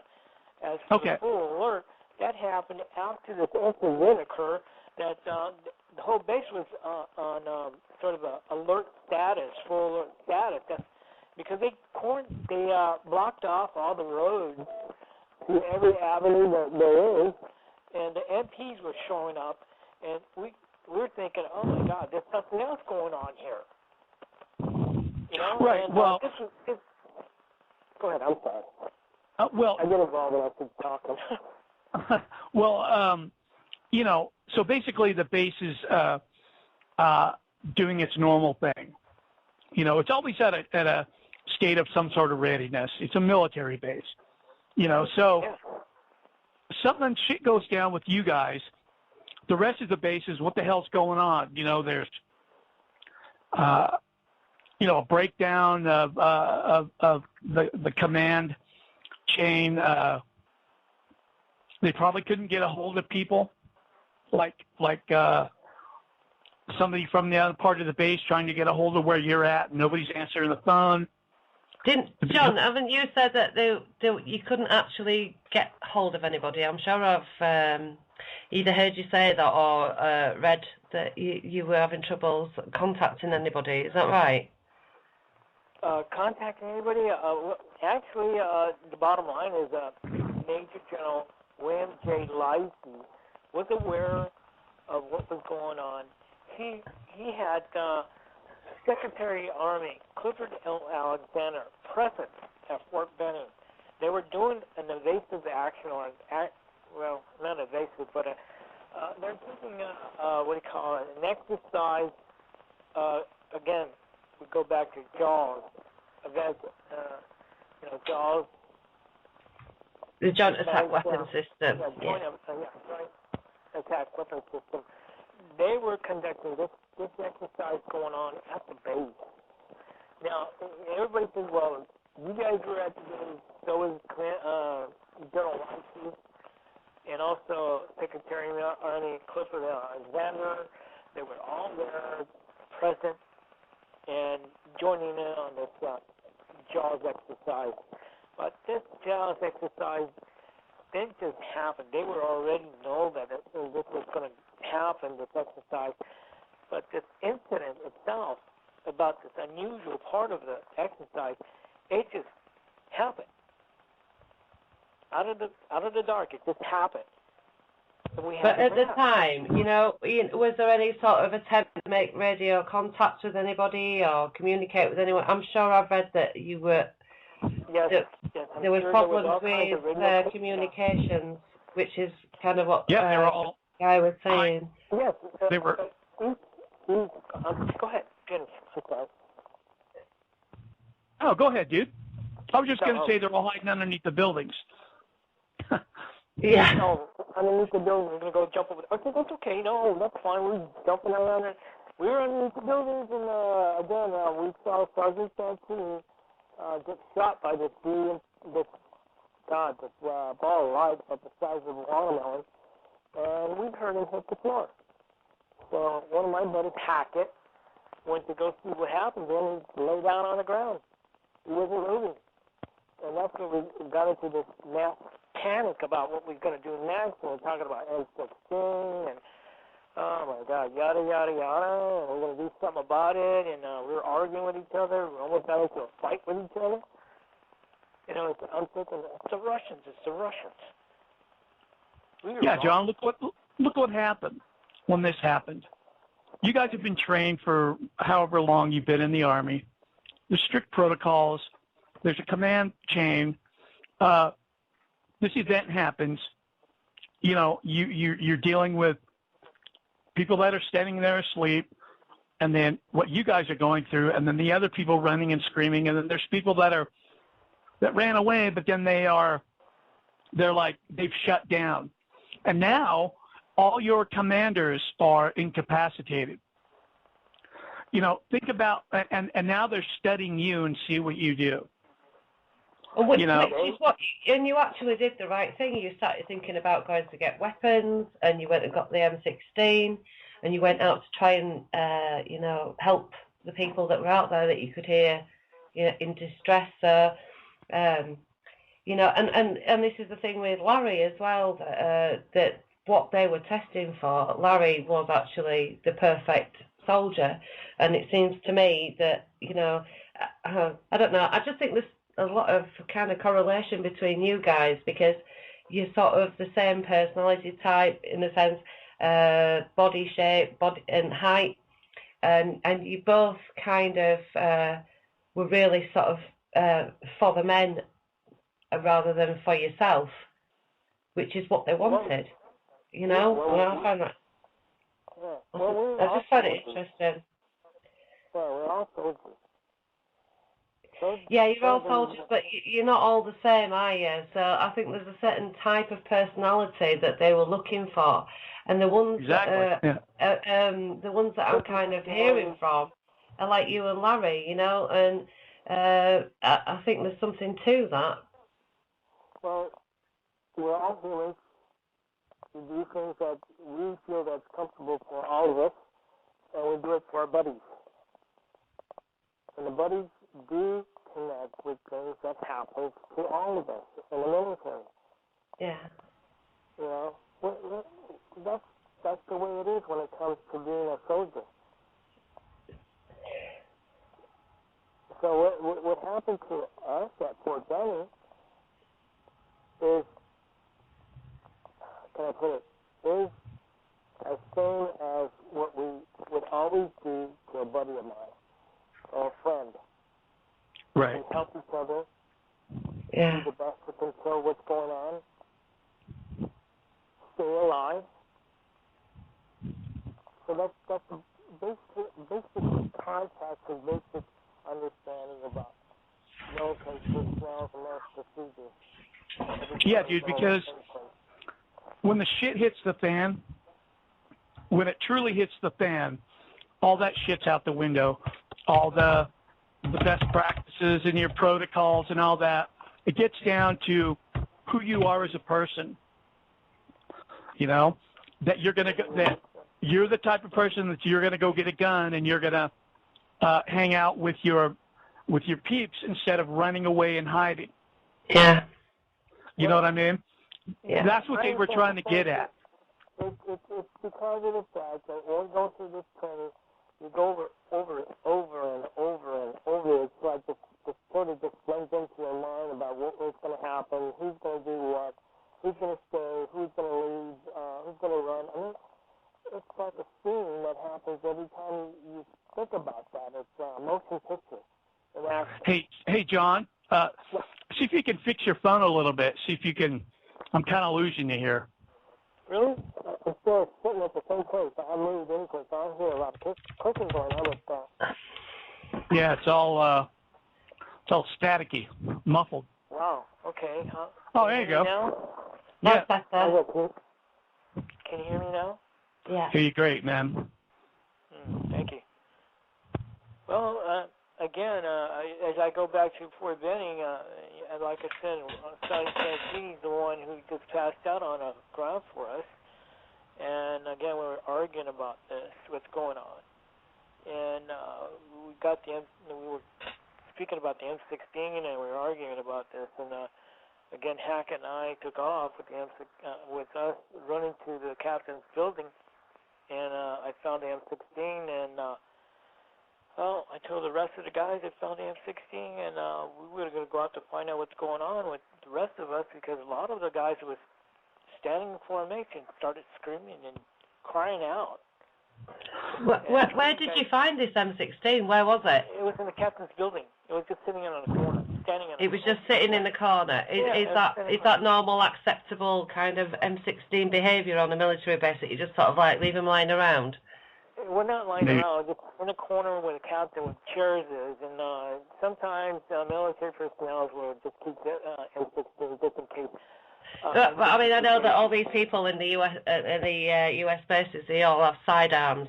I'm just curious as to why you would actually, anybody would need an M16 propped in a corner of an office when they've got a sidearm. You know, it seems a little bit convenient. Well, yeah, you know, John also said he shot some entity.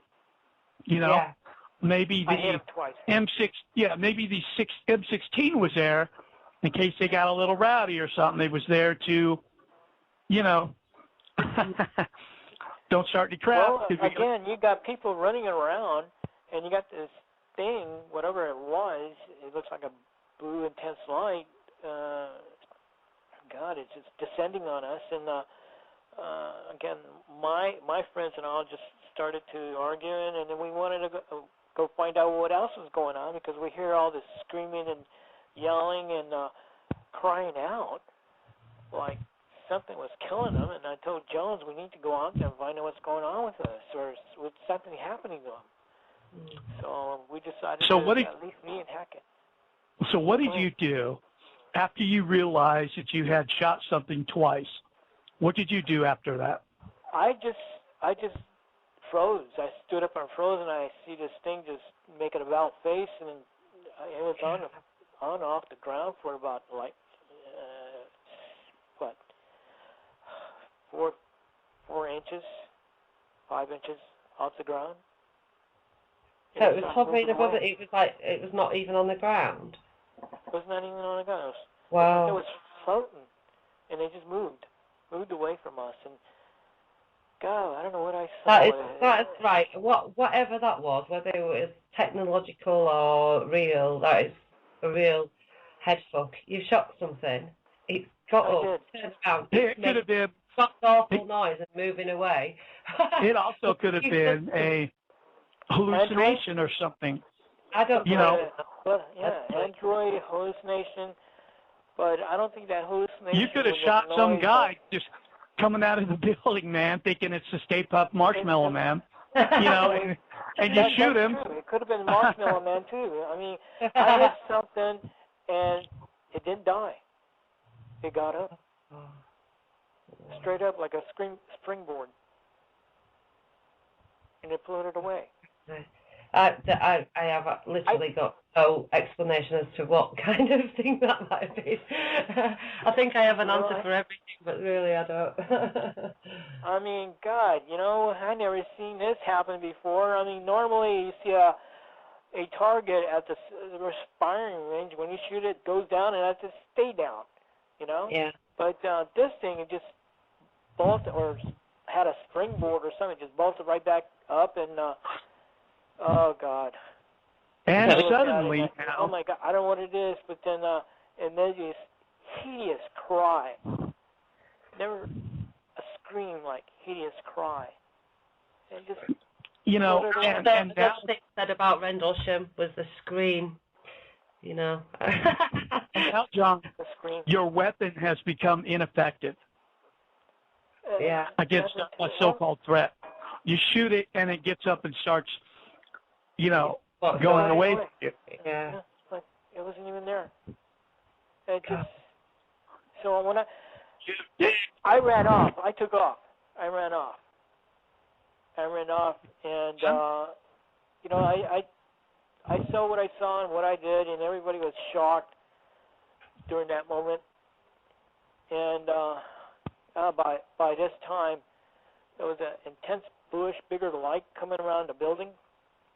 It was on the two-story high building, second floor. It looked like a huge searchlight, spotlight, or something like that. It was looking into our windows. I don't know where it came from. It just showed up. It was searching, looking for us, the guys who were underneath the building with me. You know, and what happened to the M16? John, We threw it out. I threw it away.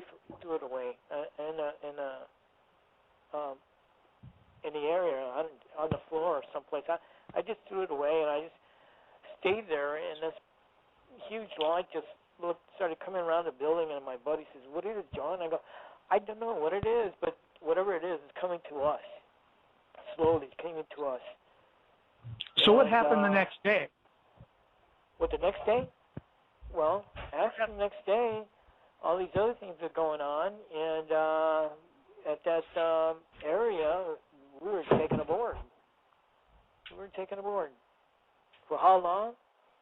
All night. And how do we know that? We got to the same area we were taken aboard, which is the barracks. I get up, so did everybody. Everybody in the whole compound started waking up or reacting to where they were. There was 1,300 guys out there. Yeah, like, oh crap, I'm standing out in the woods. We were all waking up. And the first thing I hear is Sergeant Lukert, the muscle guy, Mr. Universe. You know, he's telling everybody go back to their barracks now. Where's Sergeant Santini? Right there. He's standing next to So you've had all this go on, and the first thing that you're told to do is go back to your barracks? Told us to go back to our barracks. The captain That was doesn't sound like a kind of accurate procedure. So we started walking away, walking back to our barracks. A lot of the people that was standing there with me and everyone else fell down, lost our balance, right? Like my head was spinning. I thought we went through some kind of wash machine or something. We were spinning. And, you know, if they would have viewed this as an attack on an American base on American soil, I guarantee they would not have just said, go back to your barracks. You would have been debriefed. You would have been, oh, yeah. You would have been locked down. You would have been locked down. They would have had all sorts of, you know, higher up military. I mean, it would have been quarantined for a start off. You'd have been kept away from everybody. Well, you know, let me get to the point where this is going to start really good now, because after that happened, we knew something unusual happened to us because we showed up and we're standing around, and we went back into our barracks, and everybody there started acting really weird. Did all kinds of weird stuff. One guy here. Yeah, they're all coming down, man. They're all coming down. Like what were they doing? Huh? They started acting odd, strange behaviors, screaming. In what way? In what way? Well, they were like in shock. Their behavior was bizarre, really bizarre behaviors. You know. And how were you? What was your mindset? I mean, what were you doing? Sergeant Santini came back upstairs and telling us, you know, get ready to go to sleep or something like that, and that's what we're doing. And suddenly somebody said something about gas. There was gas going around or something. So everybody put their gas mask on, and we saw Sergeant Santini come into the building, and he's screaming as usual. And we told Sergeant Santini, hey, we got gas. We were, you know, kind of gas. I don't know what kind of gas it was. Smelled like gas. And I told Sergeant Santini before, I said, why don't you smell the air? He did that, and he passed out. I said, oh, God. He passed out.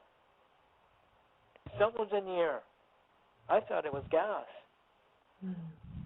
We all So got it does up. actually tally in with your thoughts, guys, there, of some kind of biological weapons, chemical, something like that. Something. Yeah. Something to, behavioral. I behavioral. think incapacitated everybody, Something. Yeah. And then I guess the next morning we all got up and we walked to the back of the barracks area. There's everybody there sitting around on the bleachers. And I went up to talk to some of them. And I said, "What's going on? What happened?" They didn't know. I can't remember. But you were told by some of the staff that you've all come down with some kind of flu or virus, maybe measles, and you. Well, is that right? part, the measles part, is that definitely we were. That was like a week and a half later. Really? Week and a half later after we found out that we were getting sick and we wanted. It happened really quick. We threw up, yeah, but then we're all fine after we had something to drink, and one of the drill sergeants again, and I think it was Drill Sergeant Cheek. He was telling us we're going to get our gear on, web gears, and they're going to send us or march us out of our base to go to this campsite, which is about 8 miles away from where we were sitting around. So we went out there with the captain, first sergeant, Sergeant Santini, and Sergeant Newkirk. This is where you saw the kind of campsite thing going on with the mess tent and everything. Is that right? Yeah. The campsite, we got there, and we started building our campfire. Everything felt normal, like nothing happened. And the campfire went just fine. We were told how to make the campfire. And suddenly, I guess about an hour after that, maybe later, we're going to eat some food, canned food. And, my God, was it Sergeant Santini again? He sort of got angry because we were cooking our food on our campfire, yeah. He started getting really angry with us and started kicking that campfire in our faces.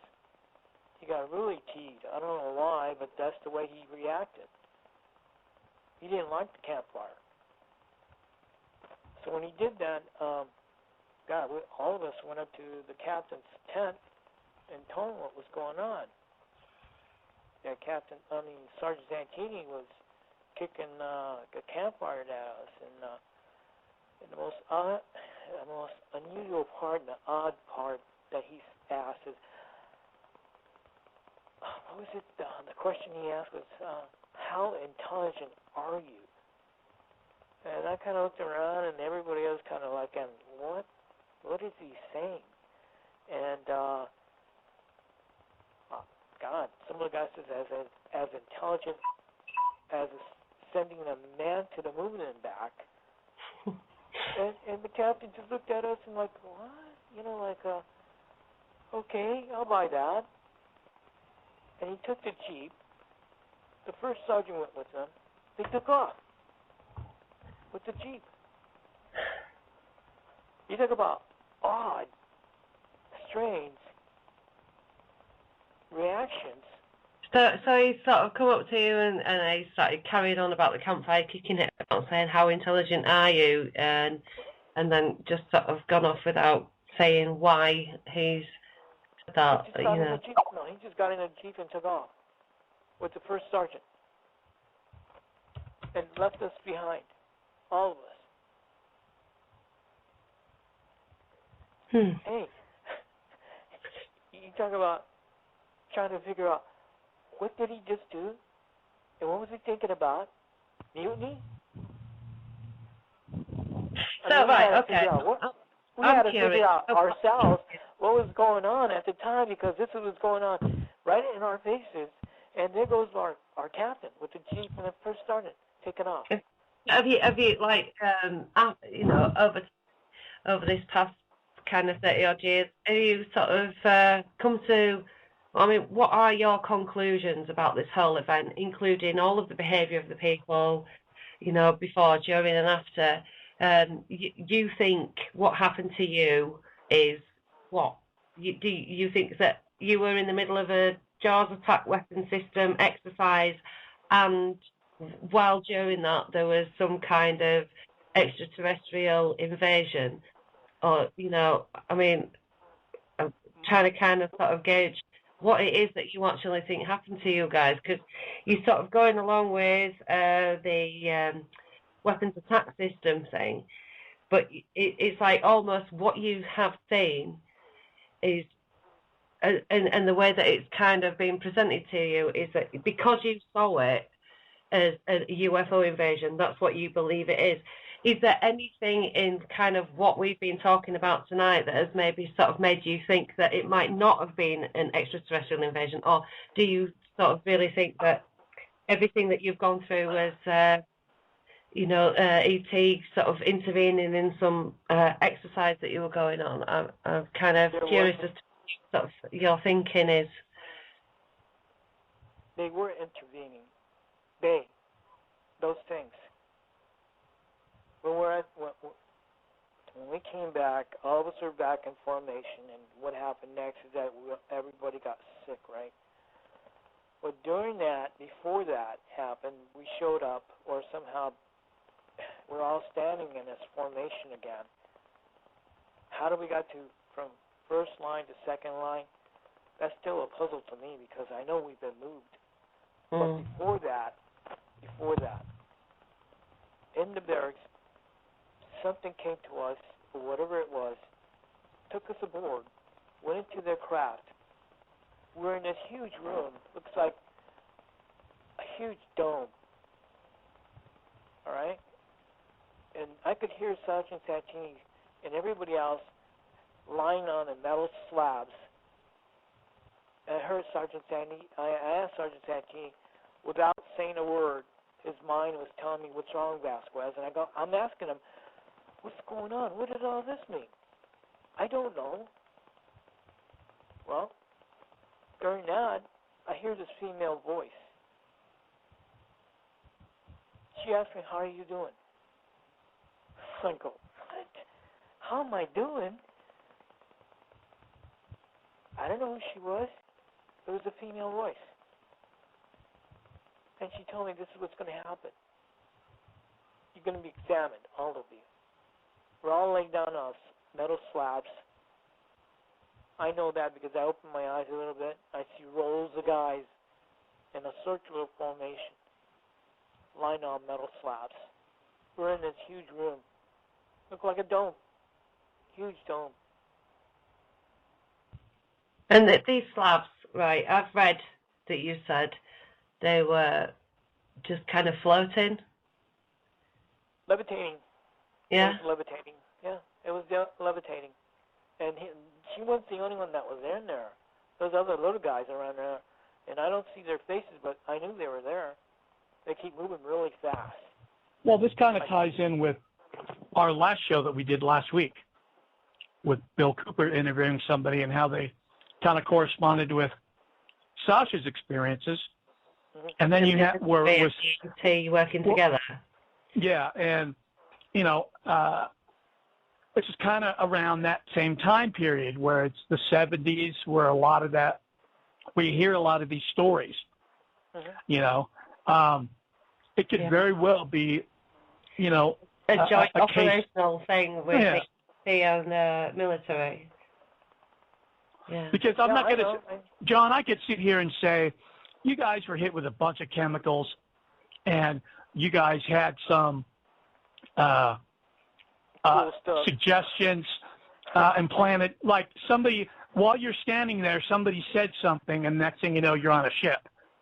You know what I mean? But I don't really believe that we don't have the back then and we still don't now. We don't have the capacity to control a person like that. We really don't. All of that is really new right now, where we're really getting a grasp on the brain and everything. And back then, I don't think they would have been able to dupe, how many guys were. Some kind of device, or they already had something to work on, and just practicing on us. We're the guinea pigs. Well, it's my belief that the ET and the military, or whatever, if it's somebody above the military but they're still in uniform, are working together. Now, it's an interesting point that guys brought up, because I hadn't actually considered that, but I don't see why that is not a possibility, Yeah, absolutely. I believe that, because, again, you're talking about the military, our military, being a friend with unusual people, unknown people.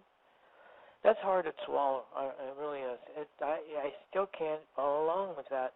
I mean, why, if we're going to be working and practicing with ourselves, suddenly find ourselves involved with something different? Why? What's the reason for that? Is it because that's a really good question, and I've asked that myself loads of times. How and why did that happen to me? Why am I the only person who is beating this drum? There was a whole group of people involved in my encounter. Same with you, and it often it often seems that there's just one person out of every event that really beats that drum. Sasha, the type of person that would, have, on a human level, the type of person to be in charge of a project like that, working with whoever, and the things that they were doing to people would have to be an absolute fucking psychopath. Well, they are, though, aren't they? No, they would. They would. They would have to have. Have you had did you have some blasting the fuck out of millions of people? Yeah, they no empathy. They live in a reality that we can't even conceive. That's why, you're never going to get any answers.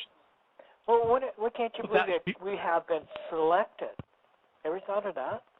Yes, actually. Do you know what? Larry said, I was selected, chosen, those group of people, they were all blah. It's all too comfortable, So, yes, the selection thing, I can We could be doing something as simple as lottery. Who does all the selection? Was it us or them? Well, it depends on the profile of you and who's profiled you and what kind of, personality type, lifestyle, other experiences you've had. Yes. And every one of us has some kind of, and every one of us has some sort of, can I put it in this word, a tag that we have to follow. And what kind of tag we're talking about? Are we talking about their tag or military-owned tag with certain amounts of, oh gosh. You are tagged with Social Security number and databases and everything else. That's simple to say, yes. You don't need a tag inside you. They already got all the information. Okay? Absolutely. They do. Just they by credit card. Just by credit card or your phone, John, they know where you're at all times. Good. All right. So, now, listen. Are we talking about a tag that's not natural? Or are we talking about a tag that's out of this world, something that's No, we're saying the tags are totally unnecessary. The tags are pointless because you are absolutely, you can be found anywhere at any point in time. They know everything about you anyway. Now, as far as choosing people, listen, we're all numbered. Social Security numbers. I don't know how it is in England, but you guys have a number that's associated with you. Each computer has an IP address or whatever. They could have just done a lottery, and that way they get a whole swath of people. They get people from, different backgrounds and countries. Yeah. So they could go in hospital databases and say, well, this year, let's only do type A whatever blood types. Yeah. Let's just test those. And that's what they do. That's the reality that these people live in, where they can just, we're just a big, we're just meat. We're meat. That's it. Oh, God. I don't mean a lot, but just the way you put it in terms, just piece of meat. Well, that's the way they think, dude. That you are, your individuality is completely stripped from them. You're not an individual. Yeah. You're just a big part of the herd. But hey, listen, guys. Let's go ahead and wrap this up, John. Oh gosh, that quick already? Yeah, wow. we're 2.5 hours. I haven't even got to the point where what happened to all of us when we came back too. Oh God. Oh well, it's been good though. I really enjoyed this. Dude. I really do. I got a big mouth. Sasha's got a big mouth. So do I. We're all in the same boat. Man. So what we'll do is John, we'll bring you back and do a part 2 to this. Definitely. In a month or a couple months, or something like that. What I'd like to do is send you some of the documents that I've sent for Guy. I'd like you to look them over and then kind of see if anything in these bits that I'm sending you really kind of strikes you. Like when I kind of got onto this behavioural sciences document, when I found it, it was purely accidental, and I started reading through it because I'm interested in behavioural psychology. And I was reading a particular section of it, and it was like reading Larry's account of what happened to him at Capel Green during the Rendlesham Forest incident. It was almost verbatim. So I kind of thought, well, my God, this is too similar to this count, and that's what got me interested in these documents. And then I found an entire 10 years worth of behavioural studies and various technology experiments. So what I want to do is send you some things and maybe a couple of questions. Nothing leading, nothing to make you think this, that, or the other. Just sort of in comparison to what you experienced as to what these people were trying to find out. And let's see if we can find any real kind of absolute stark,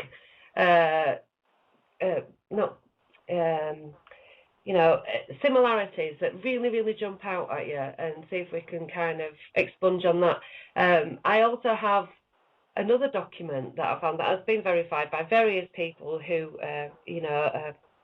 verify documents all the time, and it is the protocol for the U.S. Air Force, the military, U.S. military, for their UFO incidents that occur at home in America and in other places in the world, and see if any of that actually correlates with what you're saying. Because if it doesn't, if the UFO thing doesn't actually smack of any similarities to you, then I think that we need to kind of look at more towards the military things and things that were going on within this 10-year project that the Department of Naval Affairs kind of started. Because if we don't do that, if we do not look at both angles, we're not going to find out anything. If we just look at one, it's just going to be whatever comparison like that. But I think we need to look at both angles through the documentation that is available,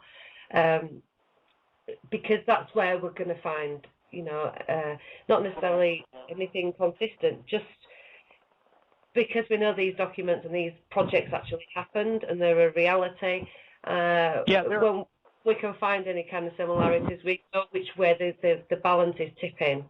I'm glad you brought that up, Sasha, because I have a document that I received back in 1994 by Army Intelligence Report, me, Mr. Lee Jackson, and this document quickly tells that the military was involved in a wing plane project 1950-some years ago, and also dossiers. I have that. And it's from also, I guess what it says here, and I got it in my closet right now. I just put it away because I just leave it there. That's safe. And that document also mentions about, what was it? The Army intelligence information about these UFOs.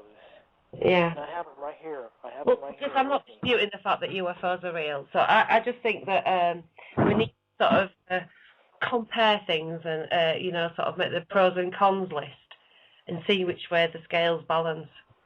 Because, I personally speaking, I do not think that it was an extraterrestrial event, but I do believe that you were led to believe that it was. And that's why.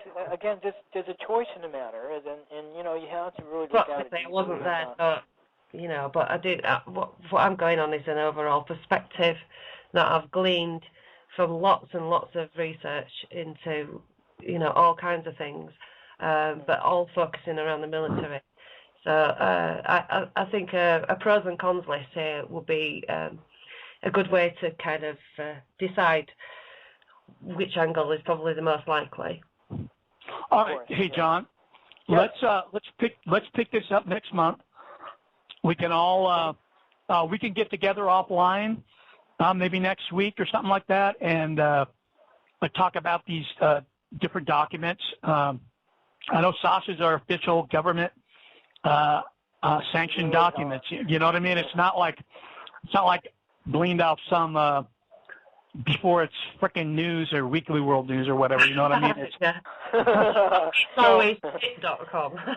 Yeah, they're real dry and everything, but they're really interesting. But yeah. So I like them John, with Popeye news on. No, yeah. I'm sorry. So John, thanks for coming on. Yeah. We appreciate it. And a lot of information and stuff like that on this episode. Real good. Back over there. I'm quite sure that what you said is going to sort of prompt a few more questions based on the things that I've actually got in my head. When it's kind of like on the spot, you only think of a certain thing, but kind of when you listen back at things, other things occur to you. So I think the next show we'll have a few kind of specific questions maybe to ask you. And when you've kind of read the things that we've read, you might have a different perspective on things, or have had a few alternate thoughts that you've had up to date because you've just been going on the thought processes that you have. You've kind of had a particular mindset about it. It's always good to step out of that mindset and into a different one just to see if it works, if it fits. Not saying that you're going to kind of want to change your mind or anything. Yeah. It's just I really don't think John is stuck in a box. No, I just think that from what this is the second time I've interviewed John, and usually the story is the same. It's here's what happened. What the fuck happened? You know what I mean? I mean that's the overall theme. It's not like I don't get. Yeah, I get. It's a kind of like ideal of a perception to sort of step into this kind of place of looking at things. I just think that maybe we can make a little bit more of what we've already got from this. Just right. From John having a different perspective from. I'm gonna hang up on everybody now. Okay. God. My bladder is full. I'm going home. Full of urine. Okay, all right, guys. Yeah, bye, I appreciate all this. I really thank you all for being with me tonight. And, God, Sasha, thank you very much. And we'll talk soon. And, Guy, you got both wonderful. You're both wonderful. I'm glad I got in touch with you both and talked to you about this going on with Fort Benning. And, thank God for that. And I'm sure there's always an avenue that I could look into this and find more. My position right now has been at the end of the day, John, you just want to know what happened to you. So any avenue is worth exploring. Exactly. Yeah. Well, thank you for coming on the show. It's been an absolute pleasure. Oh, same here. Really a pleasure. Again, you two, Guy, you're the man.